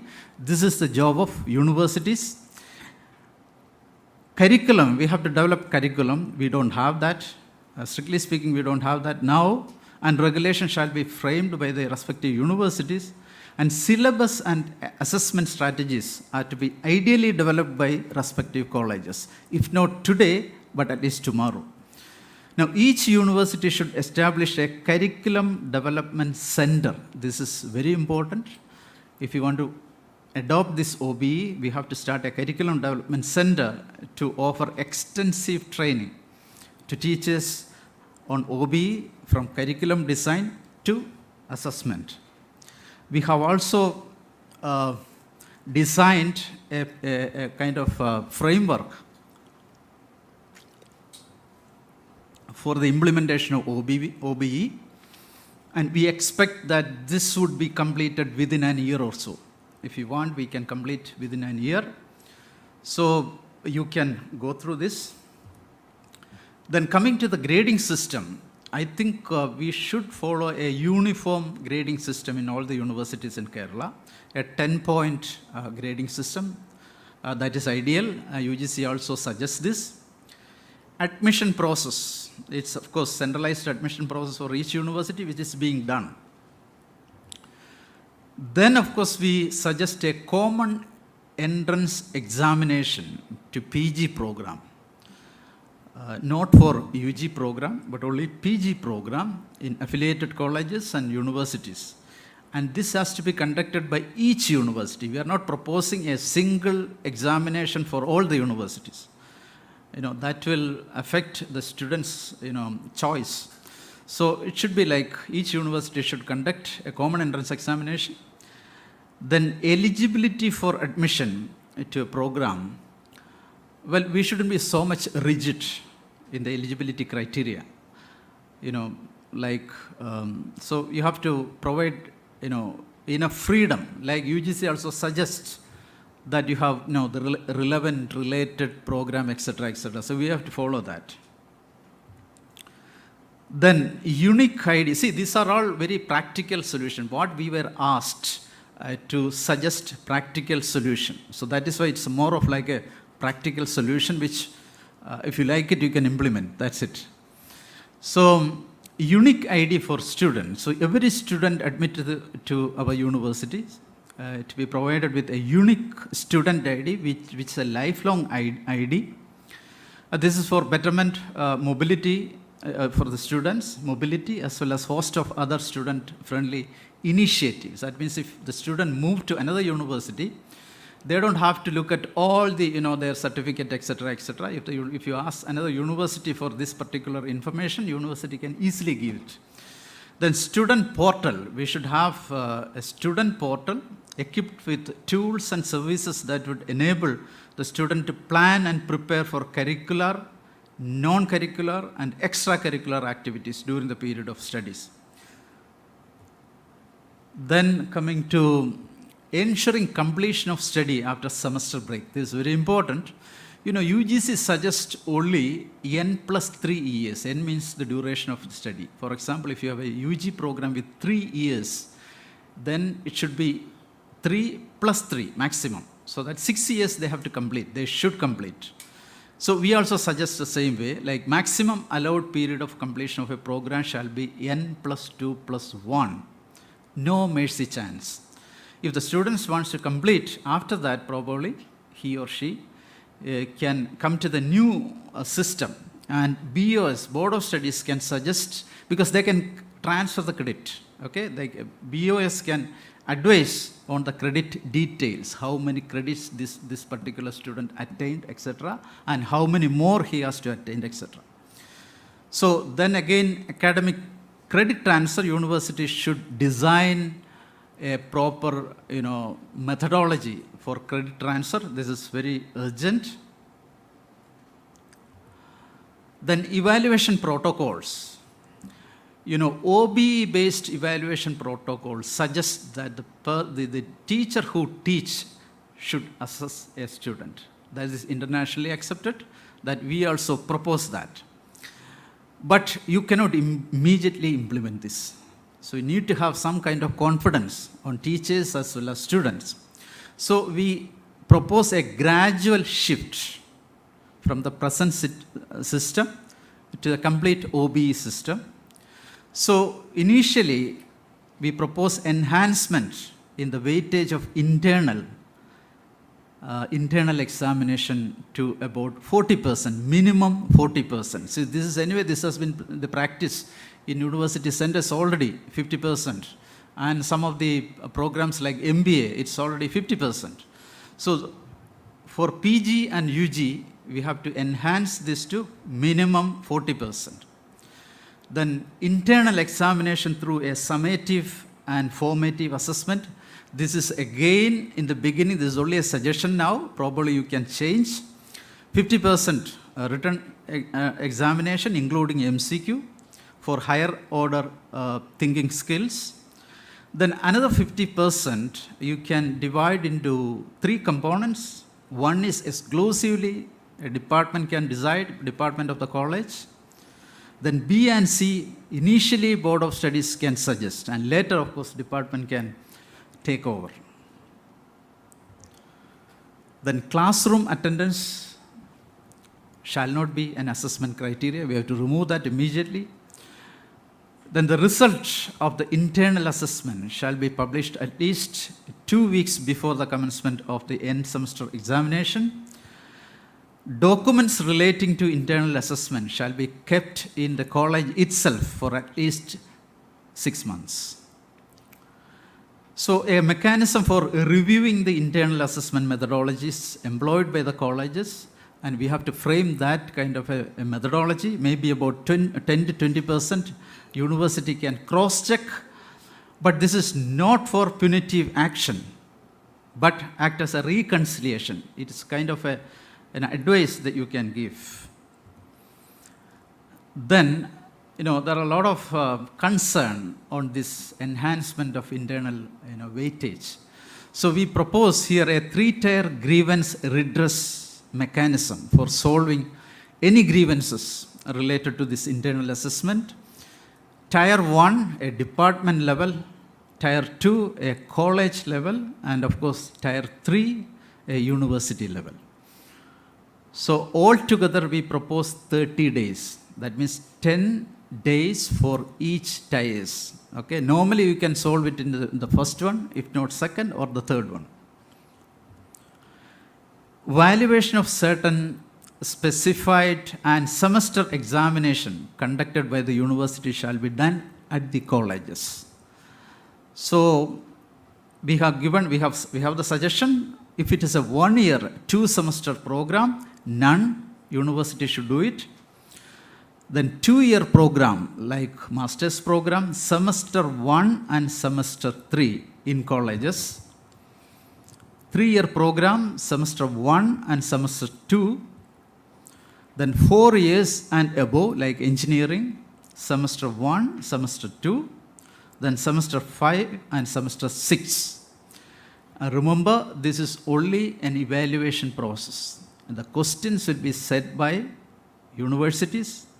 And again, 10 to 20% of the valued answer scripts shall be re-evaluated by chairman of the Board of Examination appointed by the university. This is a kind of a random evaluation.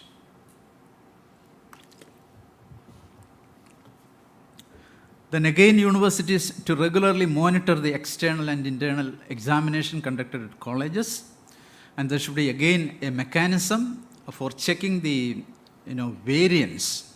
If it is more than 50%, naturally you will have to again check it. Then the duration of the examination is also, we propose to reduce the duration based on the credits. Now 4 credits and above, you can have a 3-hour examination. 3 credits, 2.5, 2 credits, 2 hours, 1 credit, 1.5 hours. Now, for all the credits, now it is 3 hours. So that has to be changed. Then also, in addition, students shall be given a cool-off time of 15 minutes at all end semester written examination. Then again, the practical and project work evaluation.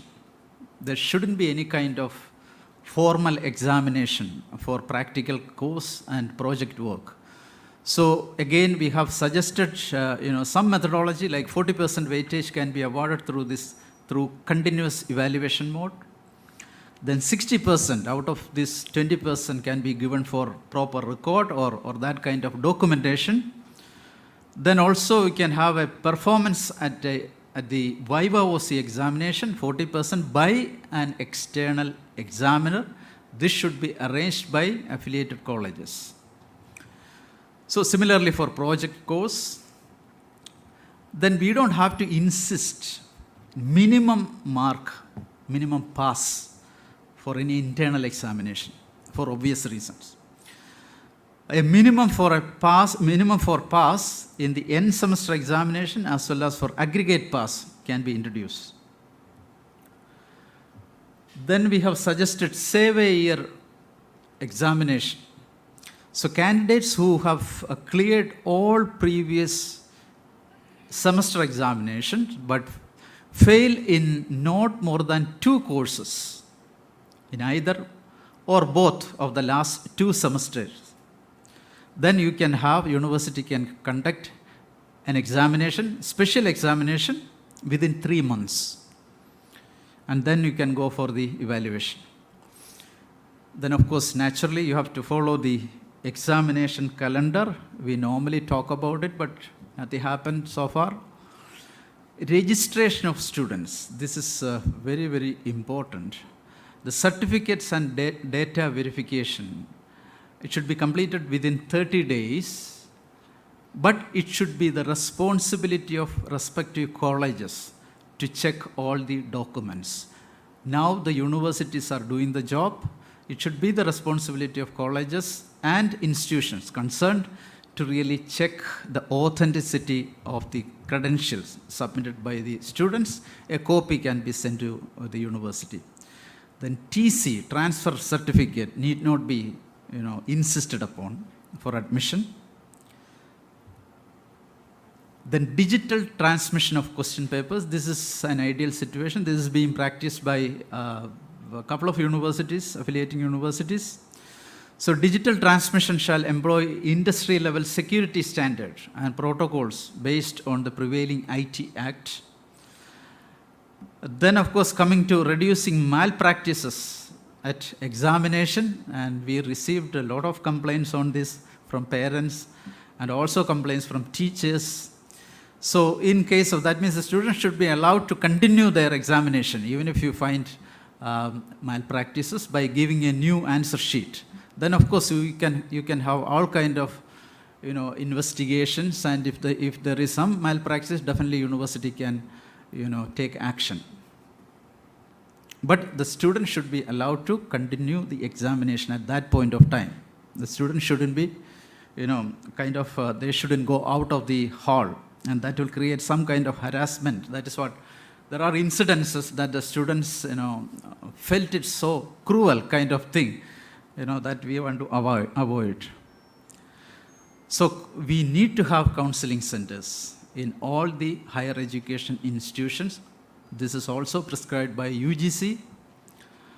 And of course, we have some guidelines for counseling centers that is included in our report. Question bank preparation is very, very important. Preparation of questions for the question bank must be done very carefully. OB evaluation. See, in fact, there are some contrast. Still, I do agree that what is best.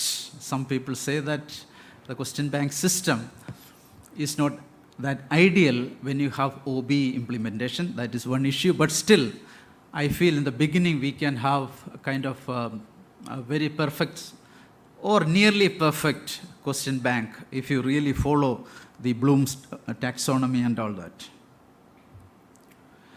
Then, of course, we propose on-screen evaluation, and that is being practiced by Health University now.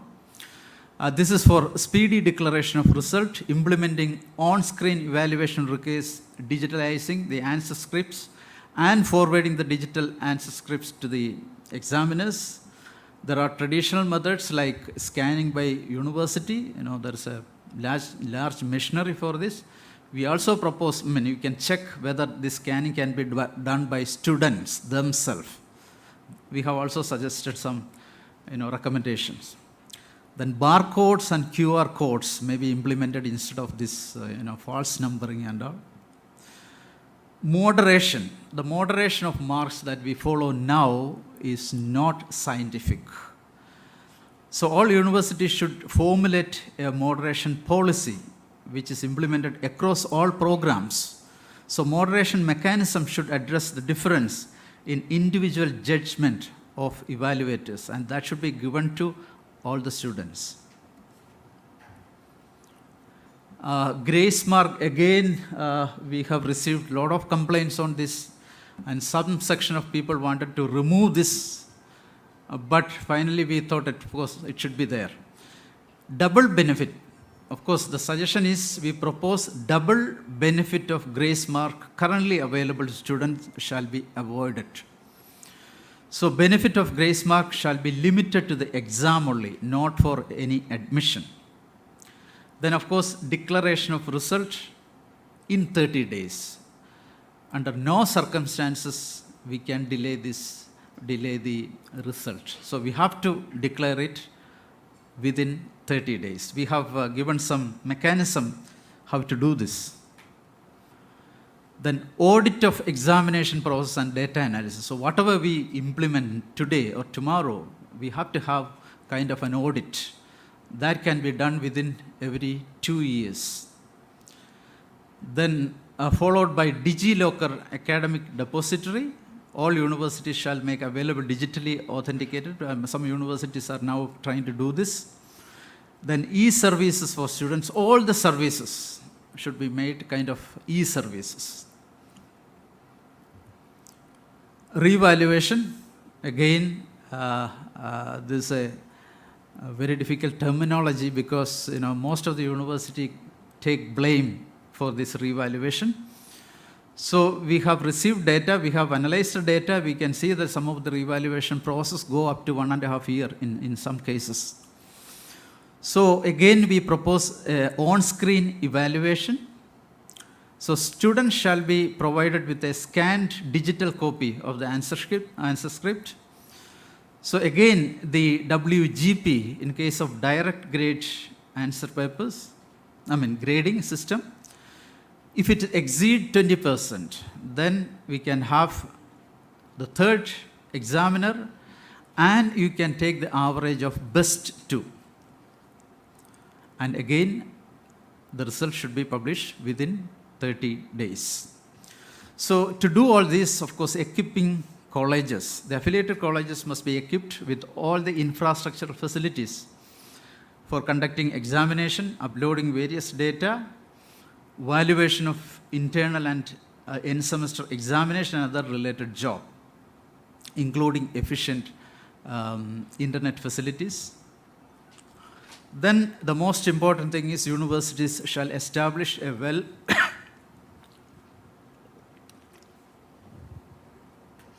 well-equipped training center for curriculum development and evaluation. So if you want to do OB and related evaluation system, we have to immediately start. If you have to implement this next year, then naturally we have to start it immediately. For teachers, administrative personnel, etc. Then coming to evaluation of doctoral thesis. Again, normally it takes in universities anywhere between 3 months and 2.5 years. So it's such a it has that wide difference. Well, in certain cases it goes up to 2 years. So it is proposed that we have to complete this within 3 months. We have also suggested some mechanism. So that should be implemented.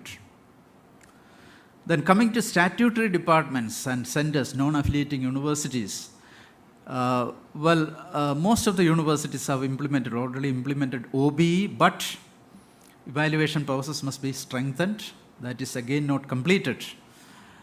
Then practicals in complete continuous evaluation mode. Assessment audit, that means none of the universities, they have an assessment system, audit system. So we will have to audit whatever we do, like whatever evaluation practice we have to audit this maybe once in 3 years and see the loopholes, shortcomings. Then complete digitization. None of the universities have complete digitization for statutory departments that we will have to introduce. Then special training for SC/ST students. In this context, it is proposed that candidates from these communities entering the university system, particularly as first generation students, have to be mentored and trained for all aspects of evaluation. So this SC/ST cell can take the lead. Then again, we have to develop building a robust crisis resilient system for uninterrupted teaching learning process. This is in the context of COVID related situation, that you can develop a system including the proctored examination using ICT. Then promoting digital inclusion, that university need to evolve policies and strategies to overcome the barriers that exist in acquiring digital capabilities in order to ensure all inclusive approach in the digitally enabled teaching learning process. So you can also see our report. Then inclusion of persons with disability, PWD. Again, we have given about 10 suggestions. Then as a model for our grace mark, we can refer RPWD Act 2016. Again, you have to see that should we follow the same evaluation protocol for PWD, whether we can change this, whether we can formulate certain different kind of methodology for this kind of people. Then coming to the final point, all universities should develop a university resource planning system. None of the universities have this system now. A complete university resource planning system, URP, based on ERP, shall be developed and implemented for all activities, including academic, examination, administration, finance, planning, etc. The software modules currently implemented in various universities, if documented and tested before implementation, must be integrated into new system. That is one of the methodologies to develop this.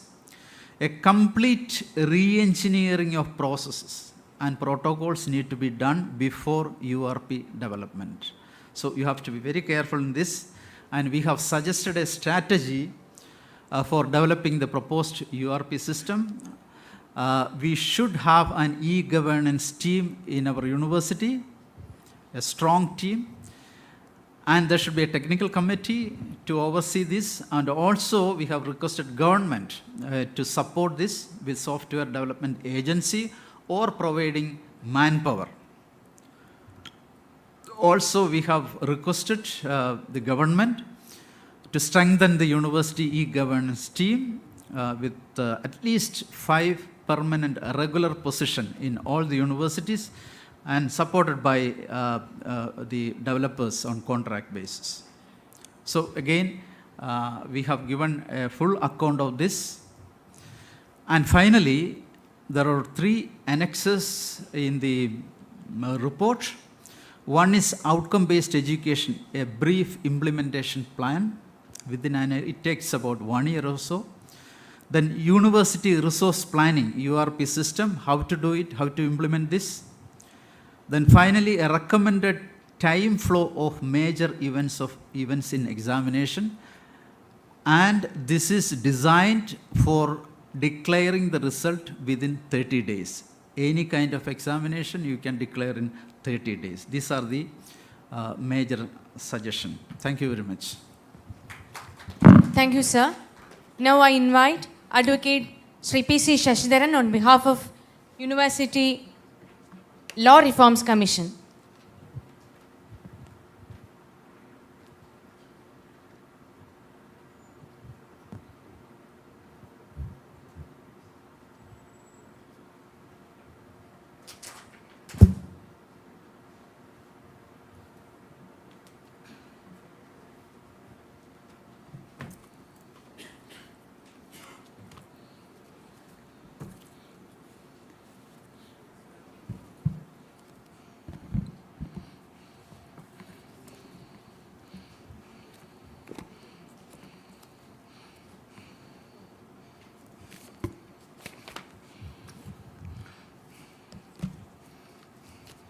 Honorable Minister Bindu teacher, and my friends. The task entrusted to the Law Reforms Commission is to make proposals and suggestions in relation to rewarming up of the present university acts in the state with an object of creating a knowledge society, and also make suggestions and proposals which are necessary for the proper functioning or the functioning of the universities in the state to cope up the present day need, so also the need of the future. We confined our task within the parameters prescribed by the government, keeping in mind the democratic principle to be in consonance with the constitutional mandate contained in our constitution. Very outset, I may say that the commission had 22 sittings interacting with all cross-section of the society. Views expressed by them in its content and context was examined by the commission in its sittings. And I say that little bit proudly as well, that we could complete the assigned task within the well-defined time frame granted to us. In fact, we examined 10 University Act, its statutes, its regulations. Maybe well aware, every act consists least 95 to 110 sections. We examined each and every section of the Universities Act of the 10 universities concerned and made our proposals, necessary changes. And I may say we never intended to demolish the existing system. Only our attempt was not to create something new, changing the entire structure of the present university system and substitute the same with a new system. Our recommendations are to make necessary changes in the existing law with the present and future requirements. The interactions of ours with all stakeholders were very effective. But in the beginning of this meeting itself, a voice has come through a most respected person so far as I am concerned, and a close friend of mine. And he addressed me Shashi only. I say two things. Dr. Rajavarghese is also there here. What was the concrete suggestions made before the commission by the Higher Education Council? Simply saying that we furnish some study materials. We are not preparing for an examination, I may say assert, though in my personal capacity. And we are not preparing for an examination. The study material is furnished. Least 3 of the members of the Higher Education Council were members of our body. What suggestions they made? What lacuna is there? What lacuna we have to correct? What lacuna we have to fill? Tell us. Sorry. And little bit personalized in this because things which could have been done in time but not done. And later, when things are done, say that it ought to have been done like that. This is a common practice nowadays. Easy to criticize, but difficult to construct. So I say to start with that. Then the basic is, now I'll come to my duty. I'm entrusted with the duty by Dr. because he was not available presently due to some health. Jayakumar sir was a known academician, administrator, established in the field of law, very helpful, and each and every section, maybe I may say at this period of time, this age also, so enthusiastic than any youngster. He gave all guidance and practice. What I'm saying is, entrusted me the duty to say, to convey this august body that the changes and proposals which we made, keeping in mind the constitutional spirit of the nation and the educational requirement of not only a level of people or fixing a flexi rate of fee or fixing a flexi rate for education, but education to all. Education is the wealth of the nation. Politics, according to us, is not an evil. We are living in a political society. As long as we live in a political society, certainly you should have your own ideologies and then I may say with proud that we say that politicians are overruling the universities and the majority, etc., and they are spoiling the universities. A criticism comes from some corners. Take Kerala University. The allegations against the Kerala University is made so it is over politicized. Not today. Kerala University is everybody is here. Not today. Years together that voice is there. But what was their achievement today? Where their stands? Where is their lead? And how their leadership has made it a prestigious status in whole the nation. So I say political leadership of or interference of cross-section of the society in all walks of life, including university administration, is not one to be taken away.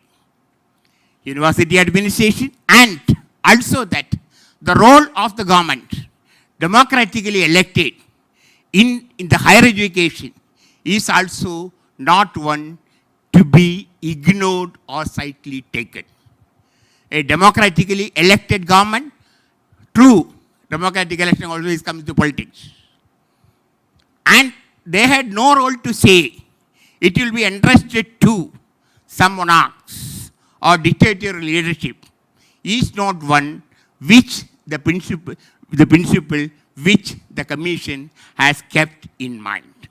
So keeping in mind all the democratic values of the state, the role of the government, democratically elected government in the field of higher education, the cross-section of the society which represent all walks of life in the university administration, including that of the framing of the curriculum, we made stress, we made adequate representation to all, because it will be a cluster of all the walks of life, and that should reflect the social development and for the betterment of the society and its accountability to the society as a whole. no organization, no one, no body can exist or function without accountable to the society. All are accountable to the society.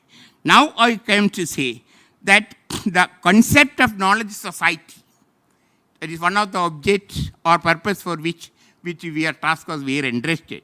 We had kept in mind that it postulates the prerequisite of academic freedom. A knowledge society postulates free thoughts in academic environment without unreasonable and unnecessary restrictions and constraints on academic environment, and that should function within their academic freedom. And that the Constitution mandates the spirit of cooperative federalism.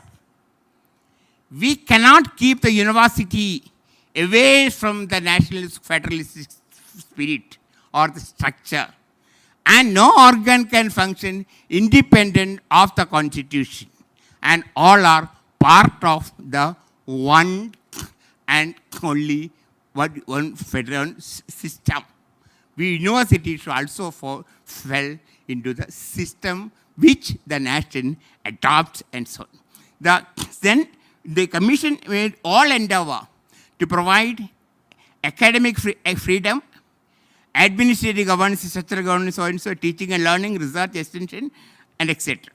Then the university administration vests with the Senate, syndicate, academic bodies like Academic Council, Board of Studies, and etc.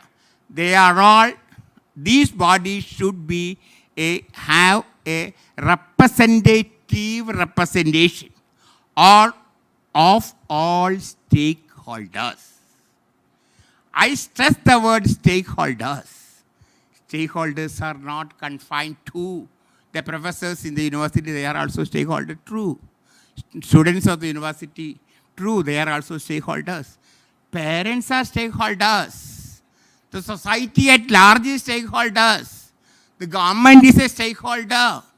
All are stakeholders in this. So, to keep away the stakeholders and confining it to a few, we never accepted, though some corner it was suggested. Commission of the body agreed to that bodies like syndicate, Senate, in addition to academic and official representation, sufficient representation should be provided to the public man as well, and the commission considered view that politics is not an evil, etc. So, adequate representation is provided in the bodies like academic, in the syndicate, Senate, syndicate, academic council, everybody, academic council, everybody is an adequate representation of the representative representation. We also noticed that in certain universities, like MG University, the Malayalam University, CUSAT, etc., there is no syndicate, there is no Senate. The Senate plays a vital role in the administration and constitution structure of the university. We suggested the introduction of Senate in universities where there is no Senate at all, and their functions, etc., we specifically enumerated with duties and functions, so that all the universities should have a Senate of its own, because Senate is the supreme body of the university, which ultimately decides how the university is to function. Then powers of the Senate was we enumerated in our report, in our recommendations. So also powers of the Senate, of syndicate, so also academic council and the Board of Studies. Then we made recommendations from each sections I brought to your kind notice. The first of our suggestion, that I suggest saying that we suggested the constitution of the universities, bodies like Senate, etc., in all the universities, and we specifically emphasized that the universities are established in the state, not for the purpose of establishing a university. To us, There is no small university or big university. You know, every university is established achieving its own objects and purposes. Maybe Malayalam University or Kaladi University is a small university, or Digital University for that matter, Open University for that matter. It is not a small university according to us. University is smaller, how you are determining a small or big? Building? Infrastructure facility? Teaching staff? No. The inputs it gives to society, whether it is achieving the purpose for which it is established or not. Then with that view and matter, we never suggested that the big universities, big infrastructure facilities, large number of teachers, large number of students, large number of affiliated colleges, they should follow the small universities. No. That is the principle of capitalism, which we never agrees in our report. So we specifically incorporated in every act of the university what is the objectives of the university. True, many of the universities are losing their objectives. Maybe for the reason that the objectives are not specifically provided. ലക്ഷ്യമറിയാതെ പോകുന്ന ചില സിറ്റുവേഷനിലേക്ക് വരുന്നു. To avoid that, we thought that objectives of each and every university should be provided and they should function to achieve that objective. That I may take, for example, the university, Kerala University, first university we had taken, Section 4 of the Kerala Universities Act. We provided the objectives of the university into 23 items. What is objects of the university of the Kerala University? The objective of the university we elaborately stated, and one of the objectives we stated in all the universities, as I suggested earlier, saying that to implement the Malayalam language and literature as one of the main objects, to spread of it, etc. So many things are we suggested in our report. Regarding the territorial limits, one of the areas, some suggestions we made, saying that the university may establish study centers in other places within the state and places outside the state and abroad with prior approval of the Senate and the government. Not as if there is better students available, better commercial potential there, I will go and start a college there, etc. No. This is not the purpose. And the Senate, function of the Senate and the government, you can establish your study centers because some specialized universities or some affiliating universities are having specialized courses in their university, whereas other universities may not be having that. Certainly, they may have to establish their centers in the outside the area of operation or territorial jurisdiction. But with limitations, they can grant it is the principle we adopted and we suggested. Then the issue comes regarding the officers of the university and the powers and duties of each bodies of the university. We stay, as I stated earlier, don't want to demolish the entire structure. But a modification is necessary. Modification relates to not only the powers but also duties and functions. In relation to the Chancellor, we suggested certain powers and functions. I never use the word curtailed, but enumerated powers are given to the Chancellor because he is only a creature of statute. Creature of statute means a body or person created under a statute, and that statutorily created body, I had some apprehension because a senior lawyer is sitting here. He may say, this is not what you say. I am referring to you yourself. So what I am saying is, creature of statute will get powers and functions only as provided under the Act and nothing else. There is no independent powers over and above the powers given or duties given to him. So, I say that we defined or redefined the powers and functions of the Chancellor. That cannot be termed as curtailing the powers or taking away the powers, etc. Then we say that so many things, so many day-to-day functioning of the university, there is a difficulty, barrier created some bodies or Chancellor's office or Chancellor in their smooth functioning. I will take later, but now itself I may say, suppose a statute is promulgated. Statute needs assent of the Chancellor. We collected data, and large number of statutes are lying there, which cannot be implemented, though we democratically accepted it. There is no compelling reason for signing it. Nobody can compel it. So also regulations, purely academic matter. Why should we go to the Chancellor? Academic matter we will decide. University will decide, is there autonomy?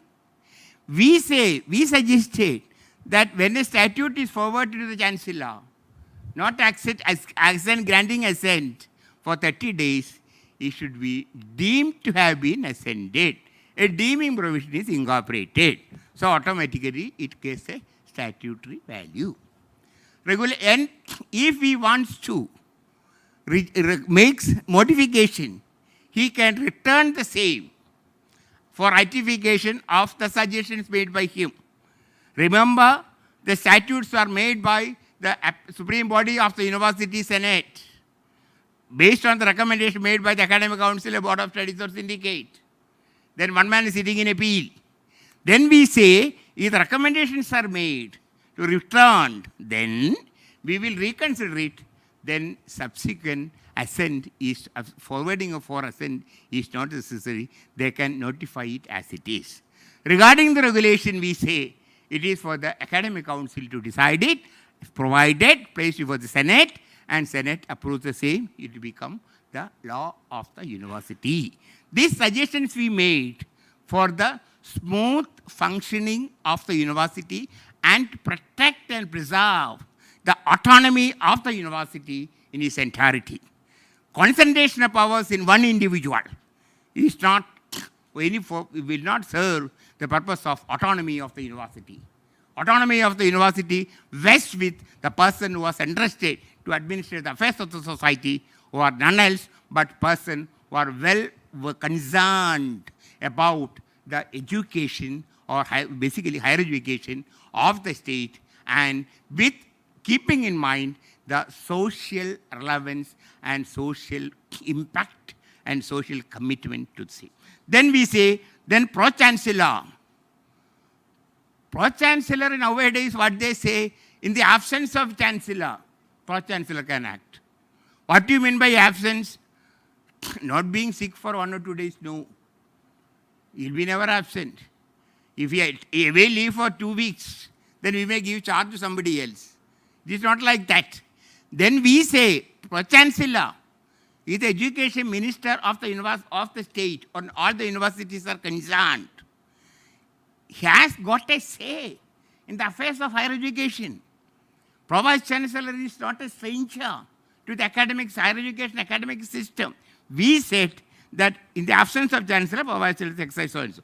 Pro-Chancellor should be given powers because the activities of the university is one which is to be monitored by the minister, because she is accountable to the people and the assembly.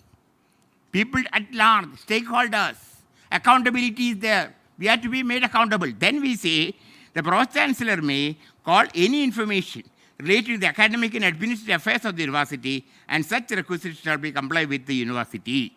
The Pro-Chancellor exercises such powers and professional duties as Chancellor may delegate.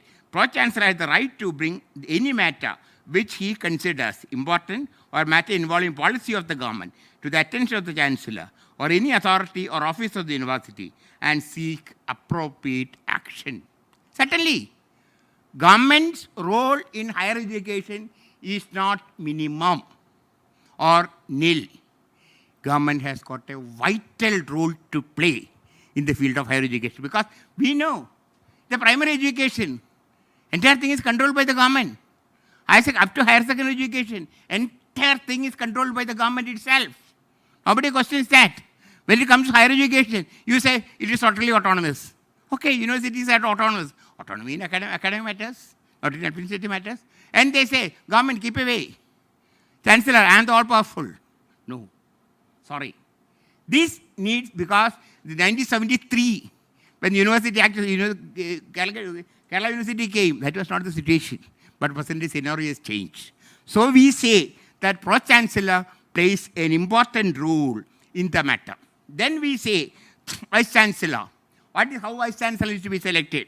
The UGC regulations mandates are there. The UGC regulation mandates the selection of Vice-Chancellor. Sorry, my time is running, I know. The Vice-Chancellor say, Vice-Chancellor should be a person of eminence, high standard, etc. Selection of Vice-Chancellor shall be through proper identification by panel of 3 to 5 persons, by search committee, through public notification, nomination, talent person, so and so. That is scouting. The members of such committee shall be person eminence so and so, education not connected with the university, so and so. While preparing the panel to the selection committee, due weightage should be given to so and so, administrative experience, etc. given to so and so, and writing along with the panel of Vice Chancellor. One member of the search committee shall be nominated by the chairman UGC for selection of Vice Chancellor, state and private deemed to be universities. So 3 to 5 members should be there, that's all. And a person should eminent should be there, UGC nominee should be there. Then we thought, without conflicting with the UGC regulations, an amendment should be made in the existing system. We say that a search committee should be constituted as per the UGC regulations, true. Then we say that the search committee, though public notification, selection committee, so and so, the committee shall consist of one person nominated by the Senate, one person nominated by the Chancellor on the recommendation of the government. The real say is with the government, who should be the Chancellor, Vice Chancellor. And one person nominated by the chairperson, UGC. The member of such selection committee shall be persons eminent or spare of higher education and shall not be connected in any manner, so and so. While preparing the panel, search select committee shall give proper weightage to academic excellence, so and so, adequate experience, etc. Search committee shall submit a panel of 3 names with 2 months from the date of notification constituted the committee. If search selection committee is not able to propose the panel unanimously, the panel of 3 names submitted by majority of members shall be treated as panels submitted by the committee. The Chancellor shall appoint the Vice Chancellor on the recommendation of the government, out of the panel of 3 names recommended by search committee. It no way conflict with the UGC regulations. Because I say, who should lead the university? As the university is concerned, the custodian of university laws is the Vice Chancellor, not the Chancellor, going by the university statute. He is accountable for all. Vice Chancellor is a person who is the custodian of university law, statute say. Then, this is the suggestions we made. Then the question is now put in newspaper, saying that, how can I constitute with 2 members? No. Committee constitutes 3 members. 1 member cannot function as a committee. Committee is a body. That body should comprise of such and such persons. Without the constituting that body, 2 persons cannot say, മനുഷ്യൻ എന്ന് പറഞ്ഞാൽ മുമ്പ് cook കൈ കാല് എന്നൊക്കെയാണല്ലോ മനുഷ്യൻ എന്ന് പറയുന്നത്. ഇത് ഒരു കൈ മാത്രമായ മനുഷ്യനാവില്ലല്ലോ. This is അല്ലെങ്കിൽ എന്താ പറയുക human. So we suggested that a committee should be constituted. A unanimously recommendation is never respected. Because in a democratic state, no unanimity is expected as well, because dissenting voice is always welcome.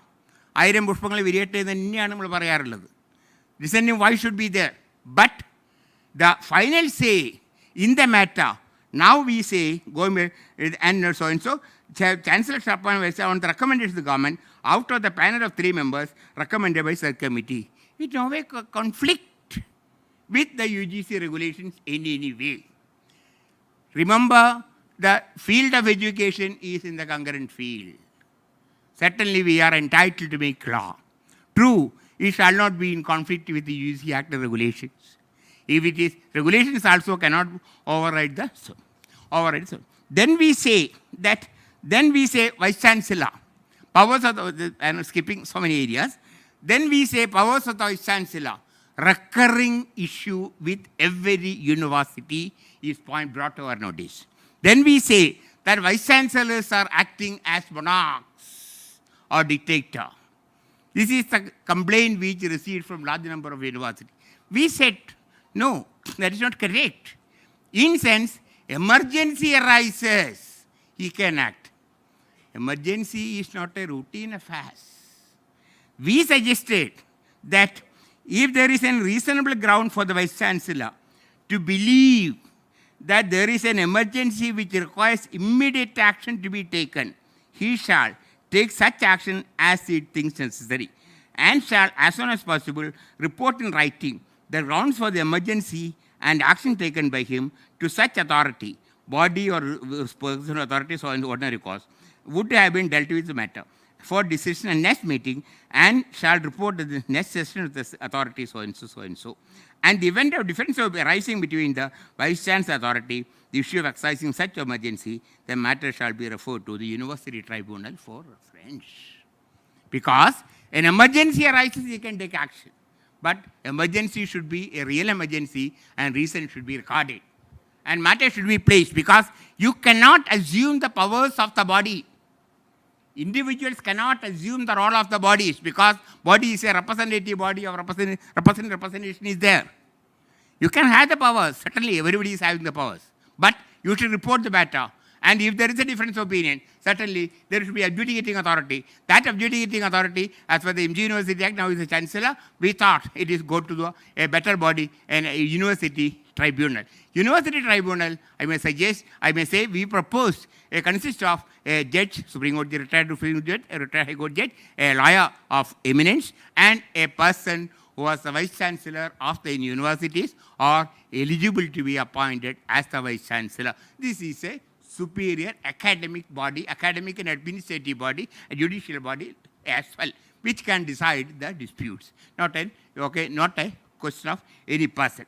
Then I say, I said, it shall be the duty of the Vice Chancellor to see that proceedings of the university are carried on in accordance with the provisions of the Act, Statute, and the ordinance regulations, a rule and bylaw, and report the Chancellor every proceeding which is not in conformity with such provisions. Because, as I submitted, he is the custodian of the university laws.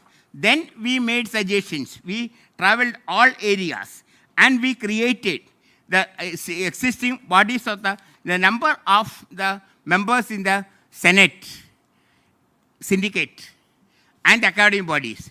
We substantially reduced to see that it functions effectively.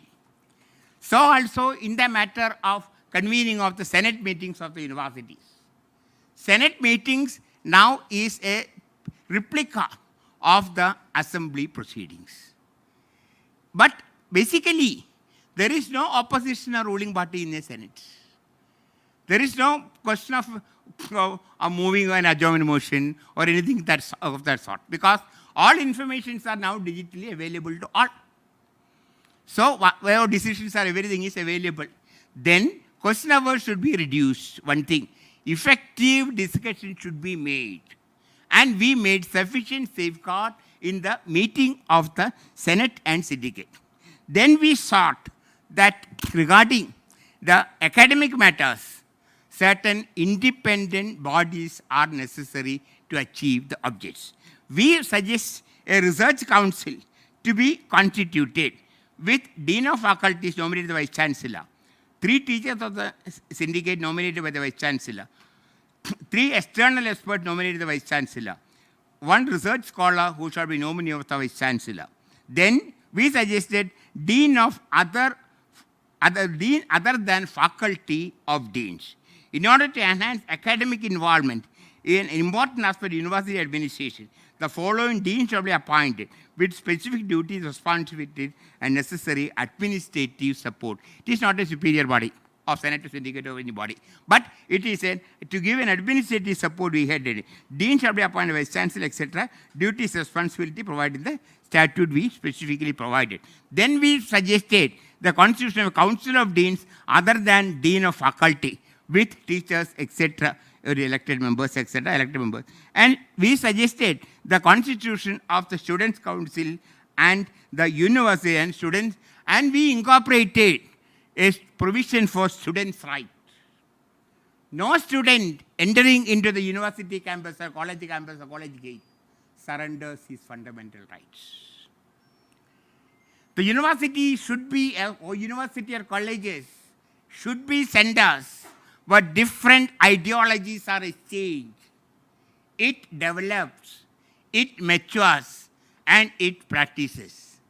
Nowadays, nobody is surrendering their fundamental right. Then we thought that a specific provision should be made to safeguard the student's right. Student's right involves the expression, free and fair expression by the students of their views, of their political or otherwise. Politics, as I said, politics is not an evil. അവർ എല്ലാ ഐഡിയോളജിയും എല്ലാം വളർന്ന് വികസിക്കട്ടെ. അതിനുള്ള centre ആയിരിക്കണം യൂണിവേഴ്സിറ്റിയും colleges എന്ന് പറഞ്ഞാൽ. അത് വെറും കുറേ സിലബസ് മാത്രം പഠിച്ചിട്ട് ഒരു മാഷന്മാർ മാർക്കറ്റ് പോകുന്ന പരിപാടിയിൽ ഒതുക്കരുത്. It should be a center for overall development of a good citizen to be fit to the nation. നാഷൻ്റെ വെൽത്താണ് സ്റ്റുഡൻസ്. അവർ ഈ സൊസൈറ്റിയിൽ അവരെല്ലാത്തിൻ്റെയും ഒരു ഫ്രെയിം ആയിരിക്കണം അവരുടെ ഈ കോളേജസ് എന്ന് പറഞ്ഞാൽ. അവരൊരു കളരിയായിരിക്കണം കോളേജ് എന്ന് പറഞ്ഞാൽ. ആ കളരികളിൽ നിന്ന് വന്നുകൊണ്ടാണ് പലരും പല സ്ഥാനങ്ങളിലും ഇപ്പോഴും എന്താ പറയുക ശോഭിക്കുന്നത് എന്ന് നമുക്ക് നിഷേധിക്കാനാവുന്ന ഒരു യാഥാർത്ഥ്യവുമല്ല എന്നുള്ള സത്യം. Then we say the students' grievance. Three-level students' redressal mechanism is we suggested in Section 39 of the University Act. When we said that three-level system is there, one is first-level students' grievance, which consists of college students' grievance redressal committee, then departmental students' grievance committee, then university students' grievance committee, and if there is a further grievance, certainly they can approach an ombudsman we suggest to create. Ombudsman is a person who is retired vice chancellor of a university or competent to be appointed as a vice chancellor who can look into the students' grievances regarding the academic and other matter, including discipline. Academic matters, everything they can voice before the ombudsman. Ombudsman can take such decisions in the matter. Then we suggested, then an important area, then we suggested the giving membership to the aided colleges, so also private self-financing colleges as well in the university, senate, etc., by nomination of the government, etc. The details are provided with. Then regarding the audit of accounts, nobody can say that when government is providing fund, no audit should be conducted by the local government department. But there is an issue. Issue relates to basically research funds. Research funds are provided by external funding agencies. The using of the external funding agencies, their utilization is to be monitored by the external funding agency themselves. And we suggested that in relation to the funds granted by the external funding agency for specific projects or programs shall be audited in such manner as may be specified the funding agency, and accounts so audited shall be subject to auditor appointed by the government. Because it cannot be totally left to them also, but what is subject to audit of the government we suggested. When another issue as far as university is concerned is that regarding the audit fee. They are charging a very heavy audit fee from the university. What is charging a statutory duty. We never left it there. We say that university shall bear the cost of audit as fixed by the government in consultation with the university. That is a sufficient safeguard is made. So they cannot bill us. This is just billing. That you give it, etc. We suggested that. Then we came to the private colleges. Private colleges we suggested. I got 15 minutes more. For private colleges are concerned, the governing body how the governing body should be constituted, we made suggestions in modifications. We made then governing body selects or appoints the manager or executive council as the case may be. But if you ask the university of who is the manager of a private aided college or self-financing college, they say, sorry, we had no data. University is never informed of who is the principal of the college. I think Joshi will agree. Then we said that, I am saying it all because of my practical experience for the last 20 years moving along with these people, that's all. Then we suggested that a manager appointed shall be approved by the university so that he is not having any disqualification. A person with a disqualification shall not be appointed as a manager. The KEI provides, in school, primary school provides for that. Why can't you implement it in the college? Nagaraj, you don't have any feeling, no problem. Then I say that as far as the manager is concerned, the manager is one to be approved by the university, should be informed who is elected, such and such a person as the manager. Then certainly if not having a disqualification, certainly university will approve it. Then removal also, that person concerned, accused disqualification, we will remove him. Then etc. other things also we provided with. Then we made a suggestion. Important aspect of the issue, present educational system is that mushroom growth of educational institutions, both in the self-financing field or other sector. So also the introduction of large number of courses which has no academic or social relevance after a period. Supreme Court also recently noticed that this mushroom growth of educational institutions is one to be stopped. Our university at presently say the local educational need of the locality should be one of the prime consideration. University Act still provides that. But nobody looks into such statutory provisions say that കുഴപ്പമുണ്ട് സൊസൈറ്റിക്ക് കുഴപ്പമുണ്ട് larger എക്സ്റ്റെൻറ്റിൽ വരുമ്പോൾ സൊസൈറ്റിയുടെ larger interest ഉണ്ട്. We suggested a modality to get over this venereal problem or the litigation which we are facing every day. We suggested that the government, on the recommendation of the Higher Education Council, I think Mashuboya, Higher Education Council, should identify the areas where new colleges should be started or sanctioned. The educational backwardness of the area is a very relevant aspect of the matter. You cannot confine, you cannot concentrate education in where market flexibility is more, or in cities or town alone. Common man should have access to education. That concept should be kept in mind. And also the courses. Large number of courses are offered today. Tomorrow, after 4 or 5 years, it may have no social relevance at all. Academic relevance, social relevance, or in the field of job. Large number of students are just wondering where to go after getting this degree. What is the value of that degree? I first experienced it. In Calicut University started Kunyali Marika, Stalin knows. Kunyali Marika Institute of Foreign Studies, something like that. We introduced a course of international public policy, etc. After 3 years, where the students, they are not even getting a recognition equivalent to that of the political science degree or history, nowhere.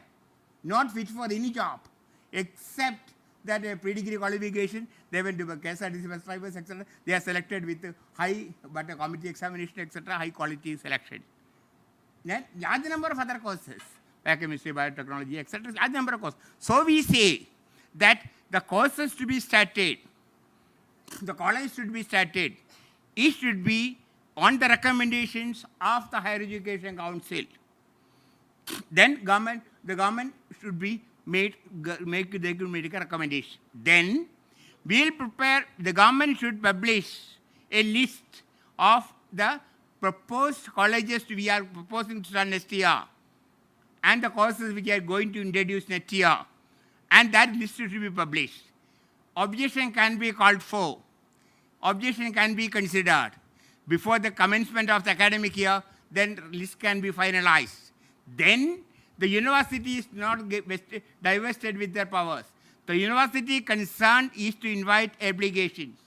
Applications invited by the university for and consider the merit of the applicants of the colleges concerned.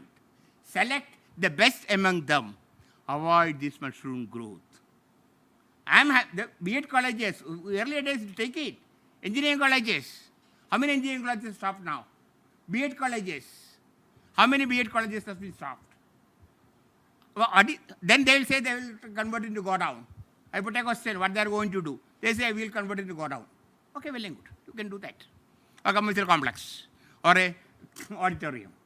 That is not the purpose of education. It is not a commercial venture. Education at no point of time can be a commercial venture.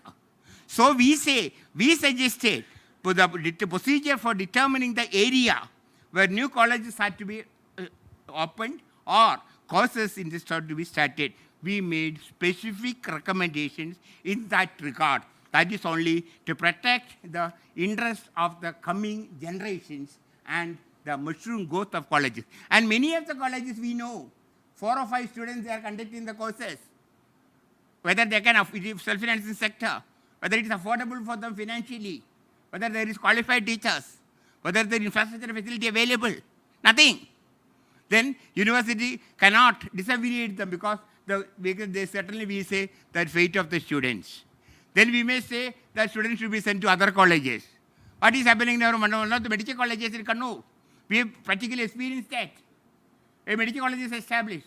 Students are admitted. MCA withdrew the recognition. What happened to the students? Fees are collected in lakhs. That cases are going on now. Everybody, we will know that. So what I am saying is that this should be curtailed. There should be some regulatory measure in that.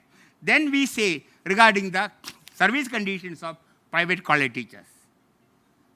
Government college teachers well protected because Kerala's Article 311 is there. They are well protected. What are private college teachers?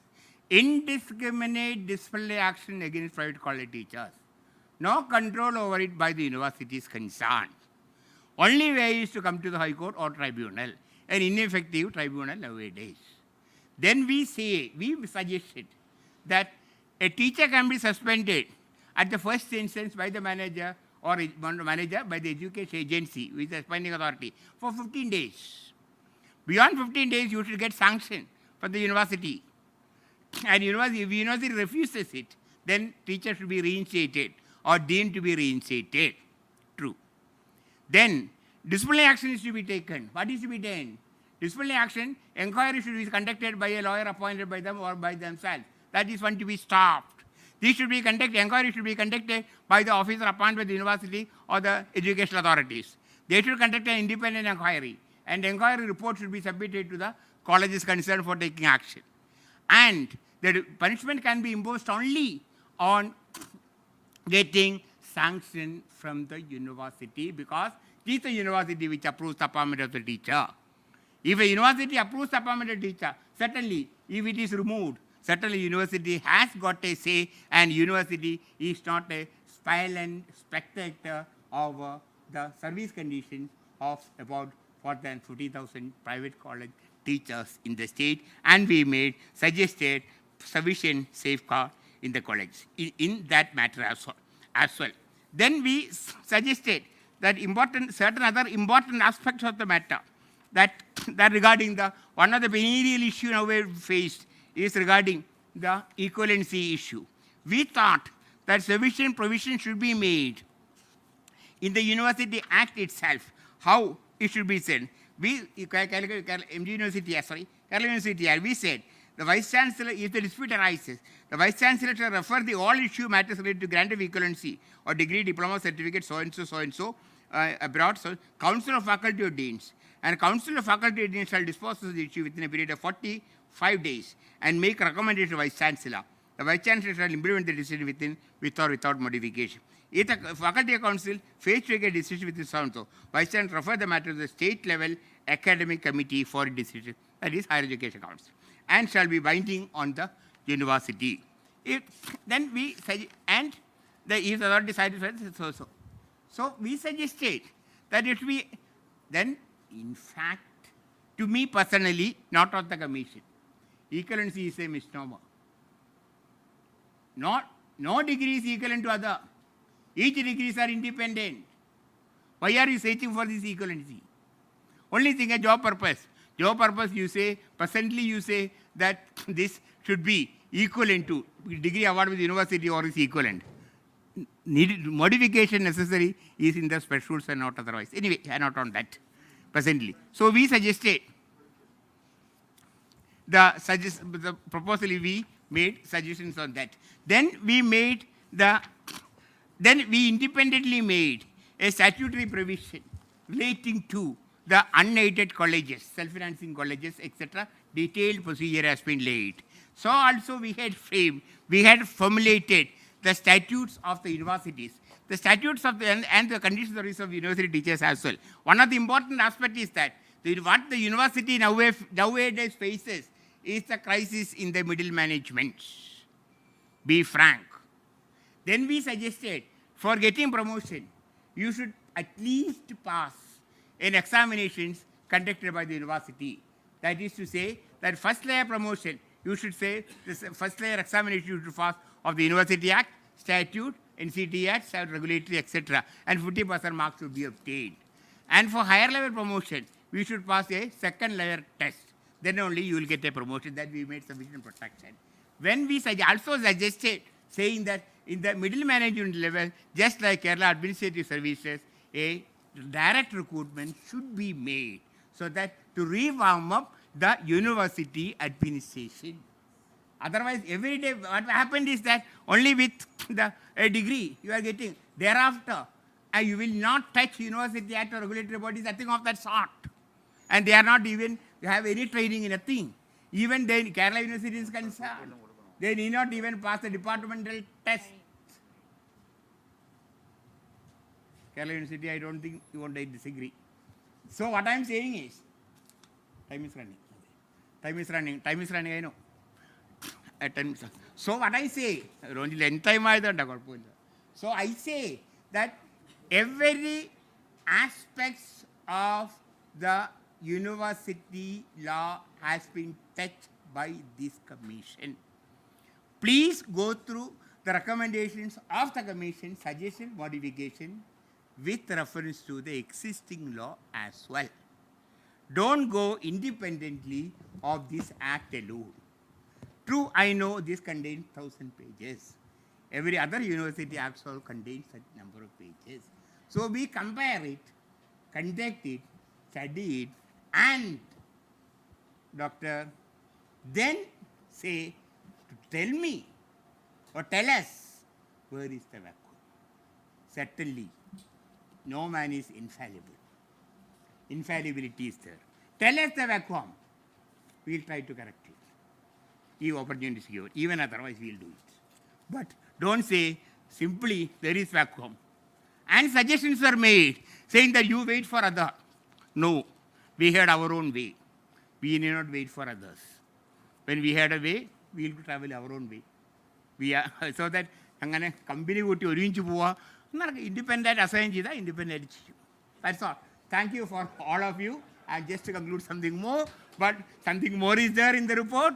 Please go through it carefully and see that if there is a vacuum as suggested by my closest Guru, Rajan Gurukar, please suggest the vacuum. Certainly we will correct it.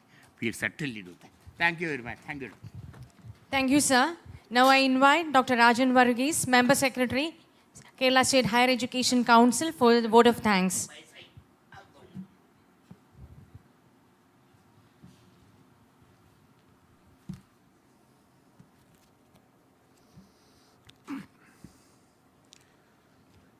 ഈ യോഗം ഉദ്ഘാടനം ചെയ്ത ആദരണീയായിട്ടുള്ള ഉന്നത വിദ്യാഭ്യാസ വകുപ്പ് മന്ത്രി doctor R Bindu, സദസ്സിലുള്ള ബഹുമാന്യരെ, നമ്മുടെ ഉദ്ഘാടന സെഷൻ ഇവിടെ അവസാനിക്കുകയാണ്. 2 ദിവസത്തെ ഈ കൺസൾട്ടേഷൻ പ്രോഗ്രാമിൻ്റെ ഒരു പശ്ചാത്തലം നേരത്തെ ഇവിടെ നടന്ന പ്രസൻറ്റേഷനിലൂടെ വ്യക്തമായിട്ടുണ്ട്. ഒരുപക്ഷെ കേരളത്തിൻ്റെ ഉന്നത വിദ്യാഭ്യാസ രംഗത്ത് ഇത്ര സമഗ്രമായ ശുപാർശകൾ, കമ്മീഷൻ നിർദ്ദേശങ്ങൾ ഉണ്ടായിട്ടുള്ളത് ആദ്യമായിട്ടാണെന്നാണ് എൻ്റെ ഒരു അനുഭവം. ഉന്നത വിദ്യാഭ്യാസത്തെ സംബന്ധിച്ചിട്ടുള്ള ശ്യാംബി മേനോൻ്റെ പ്രധാന കമ്മീഷൻ റിപ്പോർട്ട്, അതുപോലെ പരീക്ഷാ പരിഷ്കരണത്തെ സംബന്ധിച്ചുള്ള റിപ്പോർട്ട്, ഒരുപക്ഷെ സർവകലാശാല നിയമങ്ങളെ സംബന്ധിച്ച് ഇത്ര വിശദമായ ഒരു ചർച്ചയ്ക്ക് ഇടം നൽകുന്ന 3 വോള്യമുള്ള ലോ കമ്മീഷൻ്റെ റിപ്പോർട്ട്, ഇത് തീർച്ചയായും ഉന്നത വിദ്യാഭ്യാസ രംഗത്തെ കേരളത്തെ പുത്തൻ ഒരു തലത്തിലേക്ക് ഉയർത്തുവന്ന കാര്യത്തിൽ സംശയമില്ല. പലപ്പോഴും ദേശീയ വിദ്യാഭ്യാസ നയം അത് സ്കൂൾ മേഖലയിലാണെങ്കിലും ഉന്നത വിദ്യാഭ്യാസ മേഖലയിലാണെങ്കിലും കേരളത്തിൻ്റെതായിട്ടുള്ള ഒരു ഇടം കണ്ടെത്താൻ, ഒരു ബദൽ നിർദ്ദേശിക്കാൻ നമ്മൾ പലപ്പോഴും ശ്രമിച്ചിട്ടുണ്ട്. അത് പല ഘട്ടങ്ങളിലും വിജയം കൈവരിച്ചിട്ടുണ്ട്.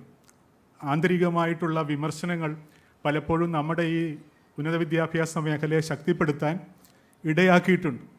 2007 ഉന്നത വിദ്യാഭ്യാസ കൗൺസിൽ നിലവിൽ വന്നതിന് ശേഷം പല രീതിയിലുള്ള ഇടപെടൽ നടത്തിയിട്ടുണ്ട്. ഒരുപക്ഷെ അതിനൊക്കെ ഏറ്റവും ഒരു ഉയർന്ന തലത്തിലോട്ട് സംസ്ഥാനത്തെ ഉന്നത വിദ്യാഭ്യാസം സംബന്ധിച്ചുള്ള ചർച്ചകൾ കൊണ്ടുപോകാൻ നമ്മളുടെ ഈ 3 കമ്മീഷൻ റിപ്പോർട്ടുകൾ ഇടയാക്കും. ചെയർമാൻമാർ അതിൻ്റെ വിശദാംശങ്ങൾ നൽകിയിട്ടുണ്ട്. ഇവിടെ ലോ കമ്മീഷൻ്റെ ചെയർമാൻ പ്രൊഫസർ ജയകുമാർ സാറിന് വരാൻ കഴിഞ്ഞില്ല. അതിൻ്റെ വേണ്ടിയിട്ടാണ് അഡ്വക്കേറ്റ് PC ശശിധരൻ പ്രസൻറ്റേഷൻ നടത്തിയത്. ഇനിയും നമുക്ക് കമ്മിറ്റി അംഗങ്ങൾ തന്നെ ഇതുമായി ബന്ധപ്പെട്ടുള്ള അവരുടെ ചില മേഖലകൾ, പ്രത്യേകിച്ച് അവരുടെ സ്പെഷ്യൽ മേഖലകളുണ്ട്, അത് സംബന്ധിച്ചുള്ള അവതരണവും നമ്മൾ പ്രതീക്ഷിച്ചാണ് രാവിലെ തന്നെ. പക്ഷേ സമയം ഇത്ര ആയ സ്ഥിതിക്ക് ഉച്ച കഴിഞ്ഞ് ചേരുന്ന ആദ്യത്തെ ആ സ്ലോട്ടിൽ തന്നെ കമ്മീഷൻ്റെ അംഗങ്ങൾ അവർക്ക് ഇതുമായി ബന്ധപ്പെട്ട് പറയാനുള്ള കാര്യങ്ങൾക്ക് ഒരു പ്രസൻറ്റേഷൻ്റെ അവസരമാണ്. തുടർന്ന് നമുക്ക് സർവകലാശാലകളിൽ നിന്ന് വലിയ പ്രാതിനിധ്യമാണ് ഈ മീറ്റിങ്ങിൽ ഉണ്ടായിട്ടുള്ളത്. സർവകലാശാലയിൽ നിന്നെല്ലാം വൈസ് ചാൻസലർമാർ നേതൃത്വത്തിൽ അധ്യാപകർ, അക്കാദമിക്കുകൾ എത്തിയിട്ടുണ്ട്. അവരുടെയും ചർച്ച ഉച്ചയ്ക്ക് ശേഷം ഉണ്ടാകണം. നാളെ അത് സംബന്ധിച്ച് ചെറിയൊരു രൂപരേഖ ഒരുപക്ഷെ അവതരിപ്പിക്കാൻ കഴിയും. നാളെയും ഈ ചർച്ചകൾ തുടരുകയാണ്. നാളത്തെ ചർച്ചകളുടെ വെന്യൂ ഇതല്ല, ഉന്നത വിദ്യാഭ്യാസ കൗൺസിലിൻ്റെ കോമ്പൗണ്ടിൽ തന്നെയുള്ള നമ്മുടെ ശാസ്ത്ര സാങ്കേതിക മ്യൂസിയത്തിൻ്റെ ഓഡിറ്റോറിയത്തിലായിരിക്കും. ഞാൻ എൻ്റെ കർത്തവ്യത്തിലേക്ക് കടക്കുകയാണ്.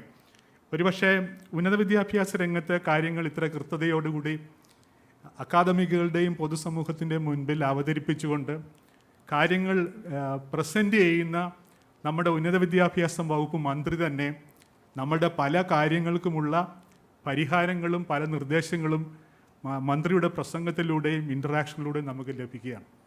ഈ മീറ്റിംഗ് ഉദ്ഘാടനം ചെയ്ത ഉന്നത വിദ്യാഭ്യാസ വകുപ്പ് മന്ത്രി ബഹുമാനപ്പെട്ട ഡോക്ടർ ആർ ബിന്ദുവിനെ നിങ്ങളുടെ എല്ലാവരുടെയും പേരിലും ഉന്നത വിദ്യാഭ്യാസ കൗൺസിലിൻ്റെ പേരിലും ഞാൻ പ്രത്യേകമായി നന്ദി പറയുകയാണ്.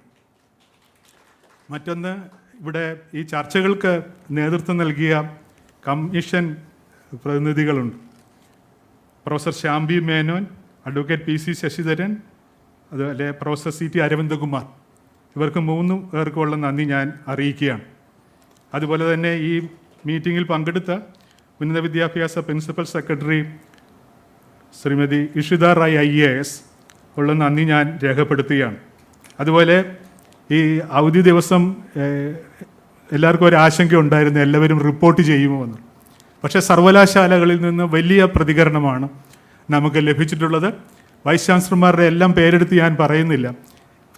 സർവകലാശാലകളിൽ നിന്നുള്ള വൈസ് ചാൻസലർമാർ, പ്രോ വൈസ് ചാൻസലർമാർ, രജിസ്ട്രാർമാർ, കൺട്രോളർ ഓഫ് എക്സാമിനേഷൻസ്, സിൻഡിക്കേറ്റ് അംഗങ്ങൾ, അതുപോലെയുള്ള director quality education, director technical education, RUSA, state level quality assurance cell, ഇങ്ങനെ എല്ലാ മേഖലയിൽ നിന്നും നമുക്ക് വൻപിച്ച പ്രാതിനിധ്യമാണ് ഈ മീറ്റിങ്ങിൽ ഉണ്ടായിട്ടുള്ളത്.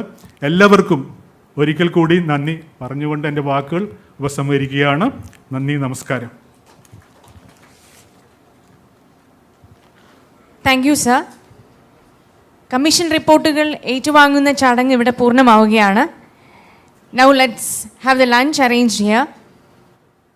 The discussion on the reports of the commission will commence at 2:15. Thank you.